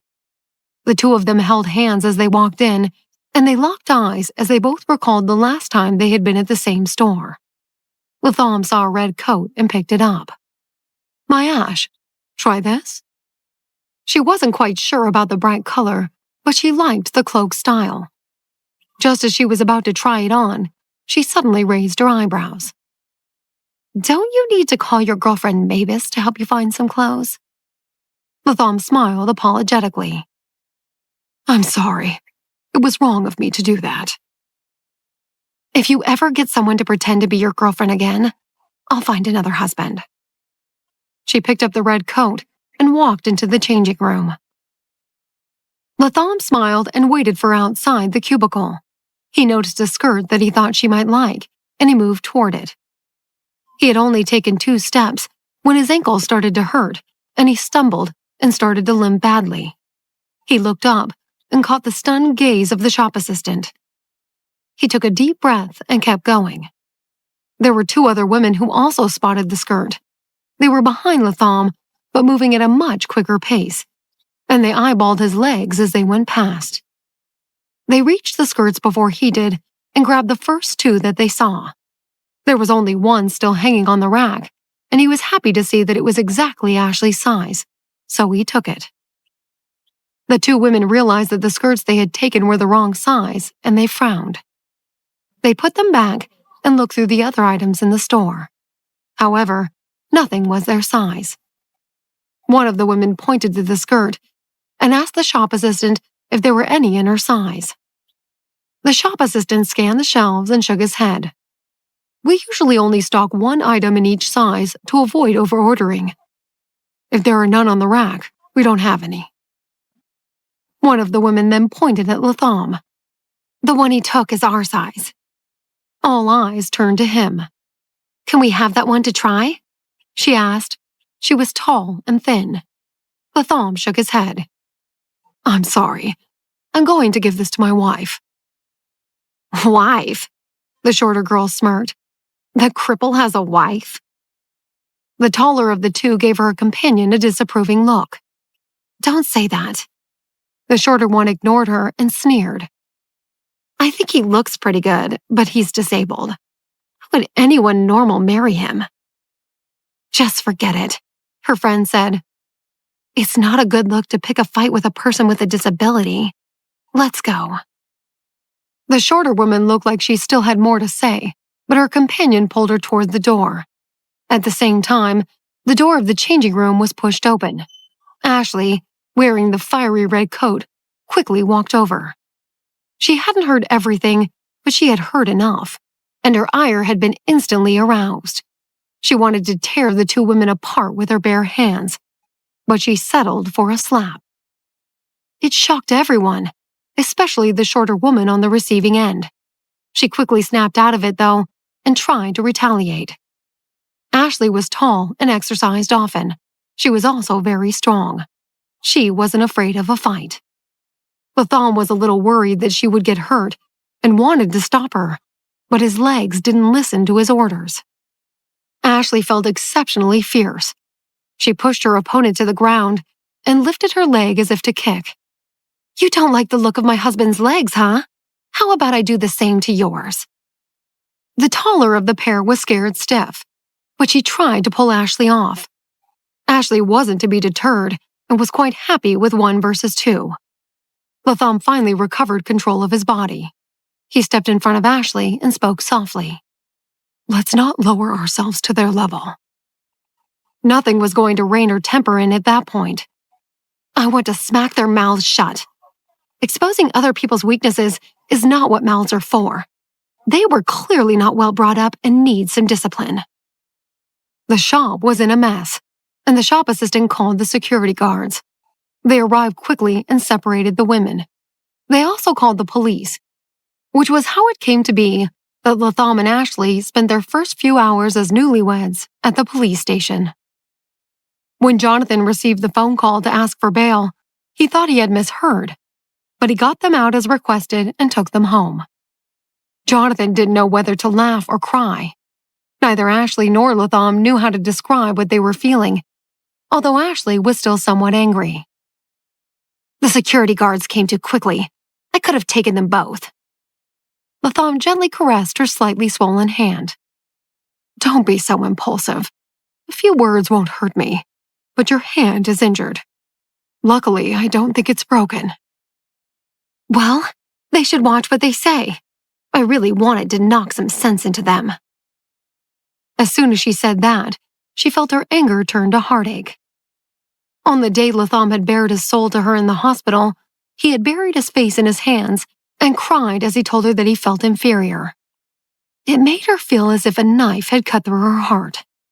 Everyone had felt sorry for her because he kept pushing her away, but she knew that he had been the one in the most pain. She also knew that he was a proud person and a shining light in her life. He didn't deserve to be mocked for something he had no control over. It was the first time that she had experienced it firsthand. She could only imagine what he had been through while on his own. She wondered if it affected his confidence in business meetings as well. The more she thought about it, the more her heart ached for him. She turned to him and grasped his hand tightly. He knew what she was thinking.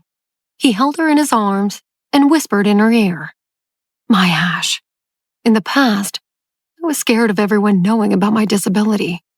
But with you, I'm no longer afraid." Ashley's heart skipped a beat.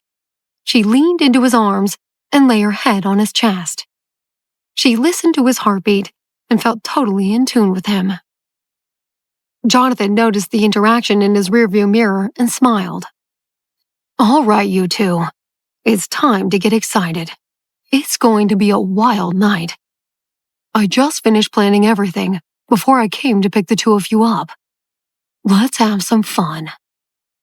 The depressing atmosphere in the car was swept away, and Ashley sat up straight. "Okay. If we're getting drunk tonight, we'll all stay at my brother's house." At that moment, thousands of miles away, Brock's plane had just landed in Brazil. Once off the plane, Brock went straight to Lewis's villa. It was in the area near Obsidian Industries, and he wasn't expecting his dad to be home because he had arrived during office hours. He had only taken a few clothes and his laptop with him, and he startled the housekeeper when he just let himself in. "You're back," she said. Brock nodded. He had only taken a couple of steps when he realized that the atmosphere in the living room was tense. He saw Lewis sitting on the couch. There was another man sitting across from him, frowning and looking at him unhappily. Brock decided that he didn't want to be part of whatever was going on and headed to the stairs. He had only taken a few more steps when he heard the sound of glassware being placed on the coffee table behind him.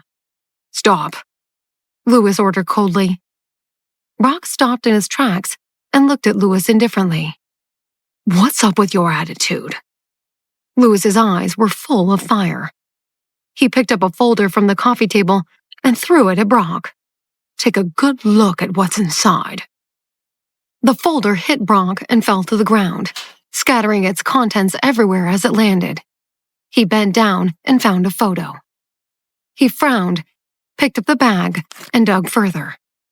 As expected, he saw many photos.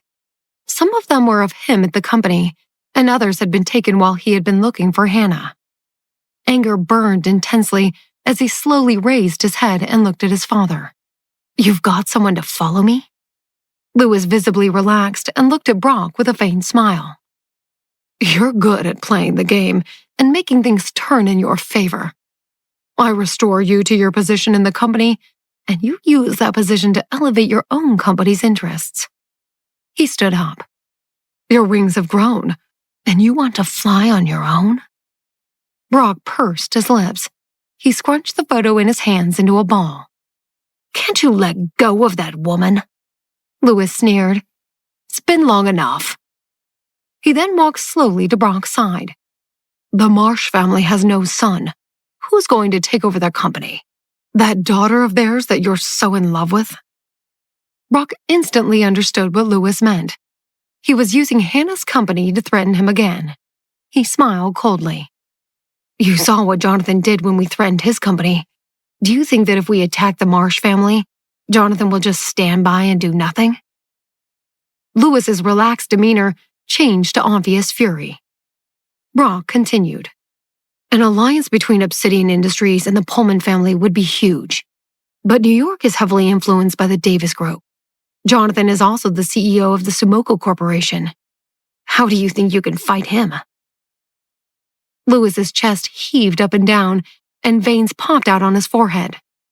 "Since you're so fearless, let's see if that woman will still care about you if you have nothing." After that, he started up the stairs. "Bill, keep an eye on my son. Don't let him go anywhere until the wedding." Brock's expression changed to one of surprise. "What wedding?" "Your own wedding to Lindsay 3 days from now. If you break the engagement, you know what you'll face. Stopping your bank loan from going through was only the first step." With that, Luis made it to the top and disappeared. Brock's breathing was heavy as he tried to suppress the urge to tear his father apart. Behind him, a very tall man in a black suit appeared. "Hand over your phone." Bill was Lewis's trusted bodyguard. He had also been an intern before he had been rescued by Lewis. Now, he headed a formidable protection team. Brock had been expecting something to happen, although he hadn't quite predicted the scenario that he found himself in. He took out his phone and gave it grimly to Bill before he also went upstairs. Brock could see people still releasing fireworks from New Year's Day as he stood on the balcony. He shivered as a cold wind blew across him. It easily penetrated his thin shirt and blew his hair into a mess. He felt very cynical about the wedding. Things had suddenly become very clear to him. Although Brock wasn't allowed out of the villa, time passed quickly, and he soon found himself waking up on the day of the wedding. The weather was good, and the sun was shining. The housekeeper woke early. She had a lot to organize and wanted to do some things in advance. Brock's suit for the wedding had been delivered to the Porter family the day before. The ceremony was going to be held in a local church at 8 o'clock in the morning. Lewis asked Bill to escort Brock to the venue. From afar, they could see a red carpet that led the way to the church, along with an arch made of fresh flowers on the lawn. It was a beautiful and romantic setting. The reporters were waiting nearby to get the best angle to shoot the wedding party as they arrived. At 9 o'clock, the guests started arriving, and they were greeted by members of both the Pullman and Porter families. At 10, the bride's car arrived at the church and drove them onto the lawn. Throughout the whole process, Brock showed no emotion. He felt as if his soul had been extracted and he was working on autopilot. Lewis looked at his son. Everything was going according to plan, but he felt an uneasiness that he couldn't pinpoint. When he found an opportunity, he decided to talk to Brock again. "You know what you'll face if the wedding doesn't proceed smoothly." Brock looked at him blankly. "My company goes bankrupt. I go to jail because of debt." Lewis could feel his anger rising, but he refused to let it show, and he stayed aloof. "That's good that you know." "Of course I know. What else do you have to say?" Lewis just turned and laughed. Brock took in the bustling scene in front of him and went back to greeting the guests. At 11 o'clock, the church bells rang 11 times and all the guests sat up straight. Next to Brock was the best man Lewis had invited for him. He was Brock's childhood friend, but it had been a long time since they had been in contact, and Brock could see that he was very much controlled by his family. He felt as though a lifetime had passed, and he found the whole thing somewhat absurd. Step by step, he walked up to the altar and turned around to stand beside the priest. The church door opened, and a ray of sunlight shone in, which highlighted the bride. Lindsay was wearing a white wedding dress, and she walked in slow steps toward Brock. 2 bridesmaids accompanied her. She smiled in anticipation as she looked at the tall, handsome man at the altar. Finally, she was beside him. The priest started to speak the same words that he had said many times before, and Brock suddenly thought of Hannah. When he had married her, they hadn't had a proper ceremony. There had been no wedding dress, and the wedding ring had been purchased later. Even the promises they had made to each other had meant nothing, because the marriage had been over almost before it had begun. His heart ached with an almost physical pain. He stood where he was, but his mind had already drifted far away. Brock Porter, are you willing to take Lindsay Pullman as your wife? Do you promise to take care of her for the rest of your life and to love her? Do you promise to stay with her through illness, health, poverty, or wealth? The priest asked. Brock came to his senses and turned to look at Lindsay. He didn't dislike her. Although they hadn't seen much of each other, he knew that she was a kind and passionate girl. He also knew that he was destined to hurt her. He had sent her a message on the way to Brazil, canceling their engagement, but she hadn't replied. The next thing he had heard about the wedding was when Luis had announced that they were about to be married, and it had been too late for him to contact Lindsay. His phone had been taken, and he had no idea what she was feeling at that point. It seemed inevitable that he was going to hurt her. He didn't love her and was aware that forcing a marriage would only cause them both harm. Everyone was looking at Brock, waiting for him to answer. The priest thought that Brock was nervous, so he repeated what he had said. Brock glanced at Lindsay and moved closer to her ear so that only she would hear him. I'm sorry. He stood tall and faced everyone present. His voice was clear when he spoke. No, I don't want to marry Lindsay. His words caused an uproar. All Luis could hear was the pounding of blood through his brain. He grabbed the back of the chair in front of him to stabilize himself while he pulled himself together. His eyes shot daggers in Brock's directions, veins puffed on his hands, and he mouthed something at his son. Brock held his gaze and kept his expression nonchalant. He didn't care what anyone thought, and he wasn't afraid. He had been controlled by Luis since he was young. He had had no freedom at all. But he had grown up, and he wanted to be his own person and do what he liked. He wanted the freedom that he had been denied. He had too many years left to live to compromise. His best man was a physical reminder of what his future would be if he stayed. Brock ignored everything else and was about to step down from the altar when Lindsay touched his arm. Her feelings were obvious. She couldn't hide her injured expression. Why? It has nothing to do with you. I just don't want to be a family sacrifice. He looked at her beseechingly. Sorry, it's not your fault. Lindsay let go of his hand and he walked away quickly.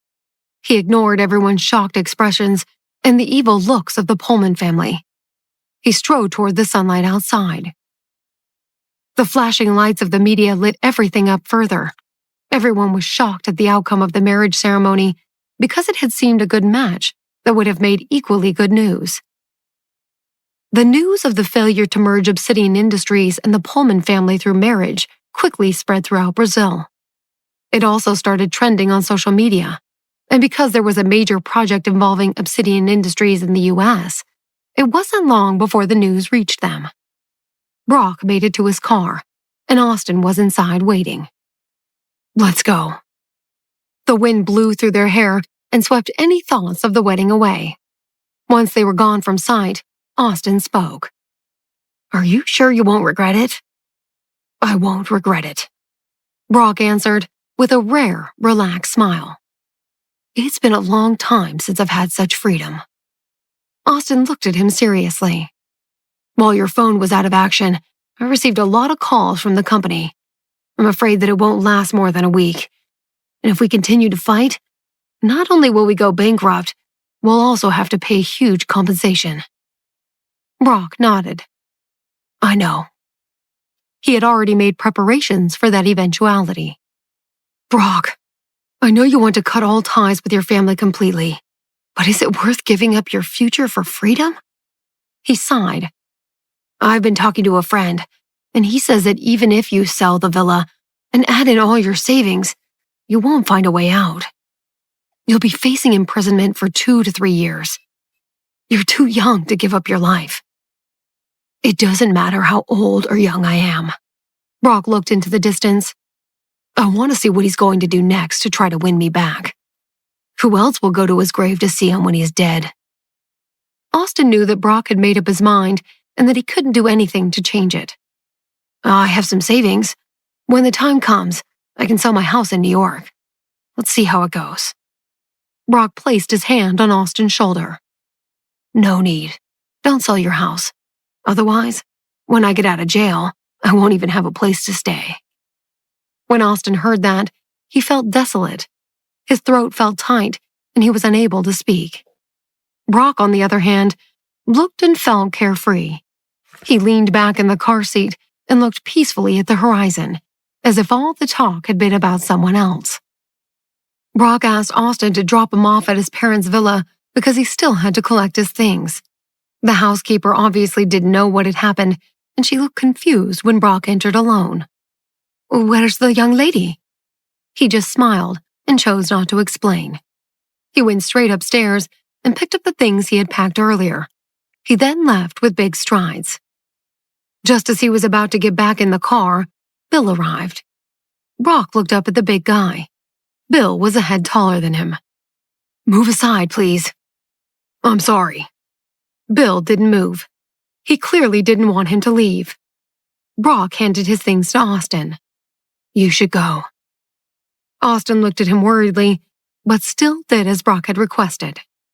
You're just a dog that was trained by Lewis to do his bidding. Brock looked at Bill with disdain. Look at you. Bill was unmoved and stood like a wall. Brock suddenly took a gun from his pocket. Brock aimed the muzzle of the gun at Bill, and the blood drained from the big man's face. If you don't want to die, I suggest you get lost right now. Brock cocked the weapon. Bill turned around slowly and put his hands in the air, but Brock ignored his surrender and shot him in the leg. No one was allowed to carry a gun in his father's villa, so the security in the area was fairly light. If someone heard the gunshot, it was unlikely that they would have their own weapon, so Brock wasn't worried. Bill fell to the ground with a cry of pain. Brock gave him a cursory glance, and then he ran off and jumped into his car. He sped all the way to the airport, where he met Austin, who had already checked him in and was holding his boarding pass. Did anyone follow you? Austin asked. No. Brock took the boarding pass from him, his breath still erratic. But I'm not even afraid of going to jail, so what's there to be afraid of? The two men hurried through the security check and entered the departure hall. Brock prayed the flight wouldn't be delayed, and soon he and Austin were boarding the plane, and he was able to relax again. As the airplane took off, he looked down at the ground below and sighed. This might be the last time I ever see this place, he thought. He felt sad that he hadn't had the time to go to the cemetery to visit his mother's grave. He would have liked to have done that, but under the circumstances, it hadn't been possible. As he flew home, word of his desertion spread like wildfire around the social media platforms. His failure to go through with the marriage to Lindsay Pullman was big news, and Obsidian Industries was suffering as a consequence of his actions. People all over the country were reading about how it would have been his second marriage, and that his first wife had been relatively unknown compared to the Pullman's socialite daughter. The internet filled with gossip about the two wealthy families, and it wasn't long before a video of Brock leaving Lindsay at the altar in front of everyone found its way onto all the socials. Hannah had received a month's worth of fertility medication from Helga, and it was time to leave New York. She was packing her bags when Latham told her what had happened with Brock. She immediately checked the socials. She found the video and couldn't believe what she was seeing. The man in the video was clearly Brock, but she had never seen him like that before. He walked away with such determination, as if he was shaking off the shackles of his life. She recalled the day he had dropped her off at her house and the way he had looked at her. Maybe I never really knew him at all, she mused. She began to read some of the comments that people had made. It seems that they were divided into two factions. One group said that Brock had done the right thing. He obviously didn't want to marry Lindsay, and he was right to get out before it was too late, regardless of how it made her look. The other faction was intent on making up stories and conspiracy theories, some of which were so elaborate that Hannah thought they would make for great TV drama. There were all kinds of speculations and opinions, and after a while, she couldn't bear to read any more. In frustration, put her phone away and went and stood at the window, gazing blankly at the view outside. Just then, her mother, Wendy, called her down to dinner. She didn't go immediately, and Wendy had to call her 3 more times before she finally went downstairs to join the family at the dining table. Her mother spooned food onto her plate for her as if she were a child who couldn't take care of herself. But in reality, she was afraid that her daughter wouldn't eat enough and would lose too much weight. "I want to make sure you eat a lot before you leave tomorrow, and don't go to bed too late. You'll need all the energy you can get, and make sure you dress for the weather." Hannah rolled her eyes. "Yes, Mom." They all ate their dinner in silence, and then, as she picked up her last mouthful, Hannah said, "Mom, I want to take you and Dad on a vacation. Would you like that?" "Oh, yes, that would be lovely. Where are you going to take us?" "Brazil. I heard that Rio de Janeiro is a beautiful place to visit." Hannah's mother didn't know that Brazil was where Brock had grown up. "Okay, that sounds exciting. We'll probably need to get visas." They chatted for a while longer until everyone had finished eating. Then, after cleaning the table, Hannah returned to her room to continue reading the reports about Brock's broken engagement. She thought she had made it very clear to him that their relationship was over. Did he break off his engagement to Lindsay because of me? She wondered. I hope it doesn't cause him too much harm. Brock landed back in New York at night. He took his phone off flight mode and he saw dozens of missed calls. He had called off the wedding in front of everyone, and his father had been furious. When Lewis had found out that his son had shot Bill, he had immediately put Brock's company, Gateway Industries, into lockdown. On top of that, the Pullman family had been utterly humiliated, and they took immediate action by issuing an order to boycott Brock's company. As a result, every company that had any kind of business dealings with Obsidian Industries or the Pullman family stopped working with Brock. There had been a problem with Brock's bank loan, and he had transferred his personal funds to a few projects. But those projects could no longer move forward. With almost the entire industry pulling the Pullman's boycott orders, his own company was placed in a highly precarious situation. But the worst part of it all was that Brock had been running his company almost entirely alone. He owned 80% of the shares. News of the boycott was soon exposed, and those people who hadn't been aware of what had happened at the altar soon found out. Almost overnight, Gateway Industries suppliers severed all ties with Brock and called in their debts, while its customers terminated their contracts, one after another. It looked as if the business would tumble over the edge of a cliff. Brock lived from one day to the next, never knowing if that would be the day when all his hard work would finally collapse into the abyss. He didn't sleep at night, and his eyes were constantly red from worry and lack of sleep. Every day, he crunched the numbers, preparing for the worst. He felt like a wounded animal in the ancient Colosseum of Rome, waiting for the final slash that would end his life. Eventually, after 7 days of hell, it all came to an end. He declared his company bankrupt, and the brands underneath its banners were all sold. The income was used to pay off some of his debts.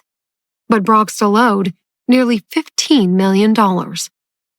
For days, the entrance to the company building was filled with people who had come to collect the debt that were owed to them. Someone had called the police, and an investigation into the ensuing economic disputes began. Brock's name appeared all over the social media platforms, and he made frequent headlines. The fact that he had willingly resolved to let the company go bankrupt meant that he was the trending subject for several days in a row. It had been 5 days since Hannah had left New York, and 2 days since she had heard about Brock's bankruptcy. She checked the socials again and saw a number of photos that had been taken at the entrance to his company. There were even some that showed Brock leaving the building. She sat in front of the computer and scrolled through all the reports for what seemed like a long time. Finally, She closed the computer and began to pack her bags.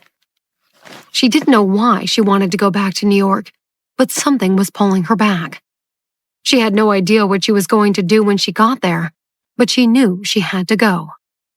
She took a train to the airport, and within a few hours she was back in New York. It was early evening when she arrived, and the city lights were just coming on. She stepped out of the airport terminal and shivered. She pulled her coat tighter around her shoulders and looked up at the snow that was just beginning to fall. It was only the second time that winter that it had snowed. In recent years, there had been much less snow than usual in New York. Hannah got into a taxi and was going to go to her parents' house, but changed her mind at the last minute and gave the driver Brock's address. Brock passed the concert hall on his way home. There were no concerts on that evening, so the surrounding streets were quiet. He didn't know why, but he stopped the car near the hall and got out. It was snowing. He was wearing a black coat, which he zipped up against the cold, but he didn't have a scarf or hat. He stuffed his hands into his pockets and started to walk down the street. Snowflakes landed in his hair and sparkled briefly before melting away. As Brock passed the entrance to the concert hall, his gaze fell on a large billboard that contained a close-up image of Ezra. An inexplicable sense of anger and hatred boiled up inside him, and before he knew what he was doing, he kicked violently at the billboard. He had been reduced to nothing, and he felt as if he had nothing left to lose. He had even had to make an appointment with the real estate agent to sell the villa he had bought for his life with Hannah. He had designed the house and everything in it for her. It was supposed to have been their forever home, but they had never gotten to live in it, and his current circumstances had led him to put it on the market. After Ashley and Latham had gotten married, they had gone on an overseas honeymoon for 2 weeks. Before they had left, they had told Brock that they wouldn't be accessing their phones or any social media for the entire duration of their vacation. They had planned to switch off completely, so Ashley had no clue what her brother was going through. Probably not a bad idea, Brock thought as he kicked at the poster again. It's better that she doesn't know what's been going down or see how pathetic and useless I am right now. Jonathan had called Brock and asked if there was something he could do to help, but he had rejected his offer outright. Some might have called him stupid or narrow-minded, or even remarked that he was suffering purely because of his own ridiculous self-esteem, but his stubborn pride stopped him from admitting defeat or accepting help from anyone. Brock was aware that he was most likely subconsciously punishing himself. He had caused Hannah to be unable to have children. That, he felt, was reason enough to destroy himself. It was his way of compensating her. Bringing himself back to the present, he glared at the smiling image of Ezra on the billboard, and his heart filled with hatred. The more he looked at it, the more furious he became. He was reminded of the day he had passed the concert hall and had discovered that Border City was about to play there that night. He had been confronted by a scene of infatuated fans, all screaming for Ezra. The memory made him even more irritated, and he kicked the poster a few more times. He stopped to catch his breath, and a group of men and women surrounded him. "Hey, what the hell are you doing?" "Stop that, you psycho! Who do you think you are? Why are you kicking my girlfriend's idol anyway?"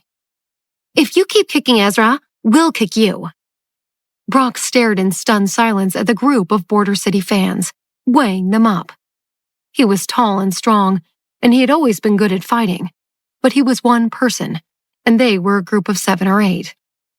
One of them even had some kind of stick in his hand. Before he knew what was happening, the man with the stick had hit him several times across his body and on the side of his head.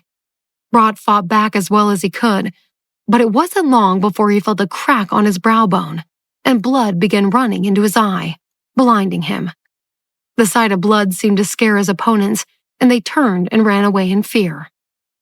Blood poured down Brock's face, and he felt a little dizzy. He pulled out a handkerchief and covered his head wound with it. As he stumbled toward his car, he tried to reach into his pocket for his phone to call the police, but it wasn't there. He realized he must have left it in the car. He pressed the handkerchief firmly against his eyebrow to stem the flow of blood and got back into his car. Brock checked his wound in the rearview mirror The bleeding had stopped, and the injury didn't seem so bad. He started the engine. His villa was going on the market the next day, so instead of going home to his apartment, he decided to take one last look at the villa. As he pulled into the neighborhood, he saw a car parked by the side of the road. The license plate seemed familiar, and he wondered where he had seen it before. His question was answered a moment later when Ezra stepped out of the car and made a phone call. Brock slammed his foot on the brake and stopped behind Ezra's car. Ezra turned in surprise at the sound of the screeching brakes, and he squinted as his eyes were met by Brock's bright headlights. He forgot about his phone call, and he hurriedly tried to get back inside his car. But before he managed to, a girl got out of the passenger seat and walked around the car to him. Brock's pupils dilated as he watched the two people in front of him. He felt his temples throb. He got out of his car and approached them with big strides. Ezra and the woman watched cautiously as he made his way toward them, and then Ezra recognized him. "Brock? Why are you—" But before he could finish, Brock pushed him firmly in the chest, and he stumbled backward into the side of his car. "Does Hannah know you're out with this woman?" Brock shouted. Ezra realized that Brock misunderstood the situation. He was about to explain, but another car approached them, and he was worried it might be a reporter. He was only with the girl to start a scandal and get some publicity, but he didn't want Brock getting involved because that would only create chaos. He exchanged glances with the girl, and they both got back into the car. Brock was furious that Ezra seemed to be trying to run away, and he wanted to pull him back out of the car, but his head injury began to throb, and he felt faint again. Ezra sped away, and Brock had no choice but to return to his own car. He started up the engine and drove off, but his mind was elsewhere, and as he turned into the gated community that contained his villa, he smashed into the access barrier. With a loud crash, his head flung forward and hit the steering wheel, releasing the airbag. Stars danced in front of his eyes, and he almost lost consciousness.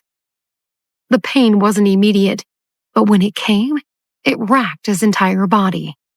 In an instant, all his remaining strength was sucked away, and all that was left was the overwhelming feeling of dejection.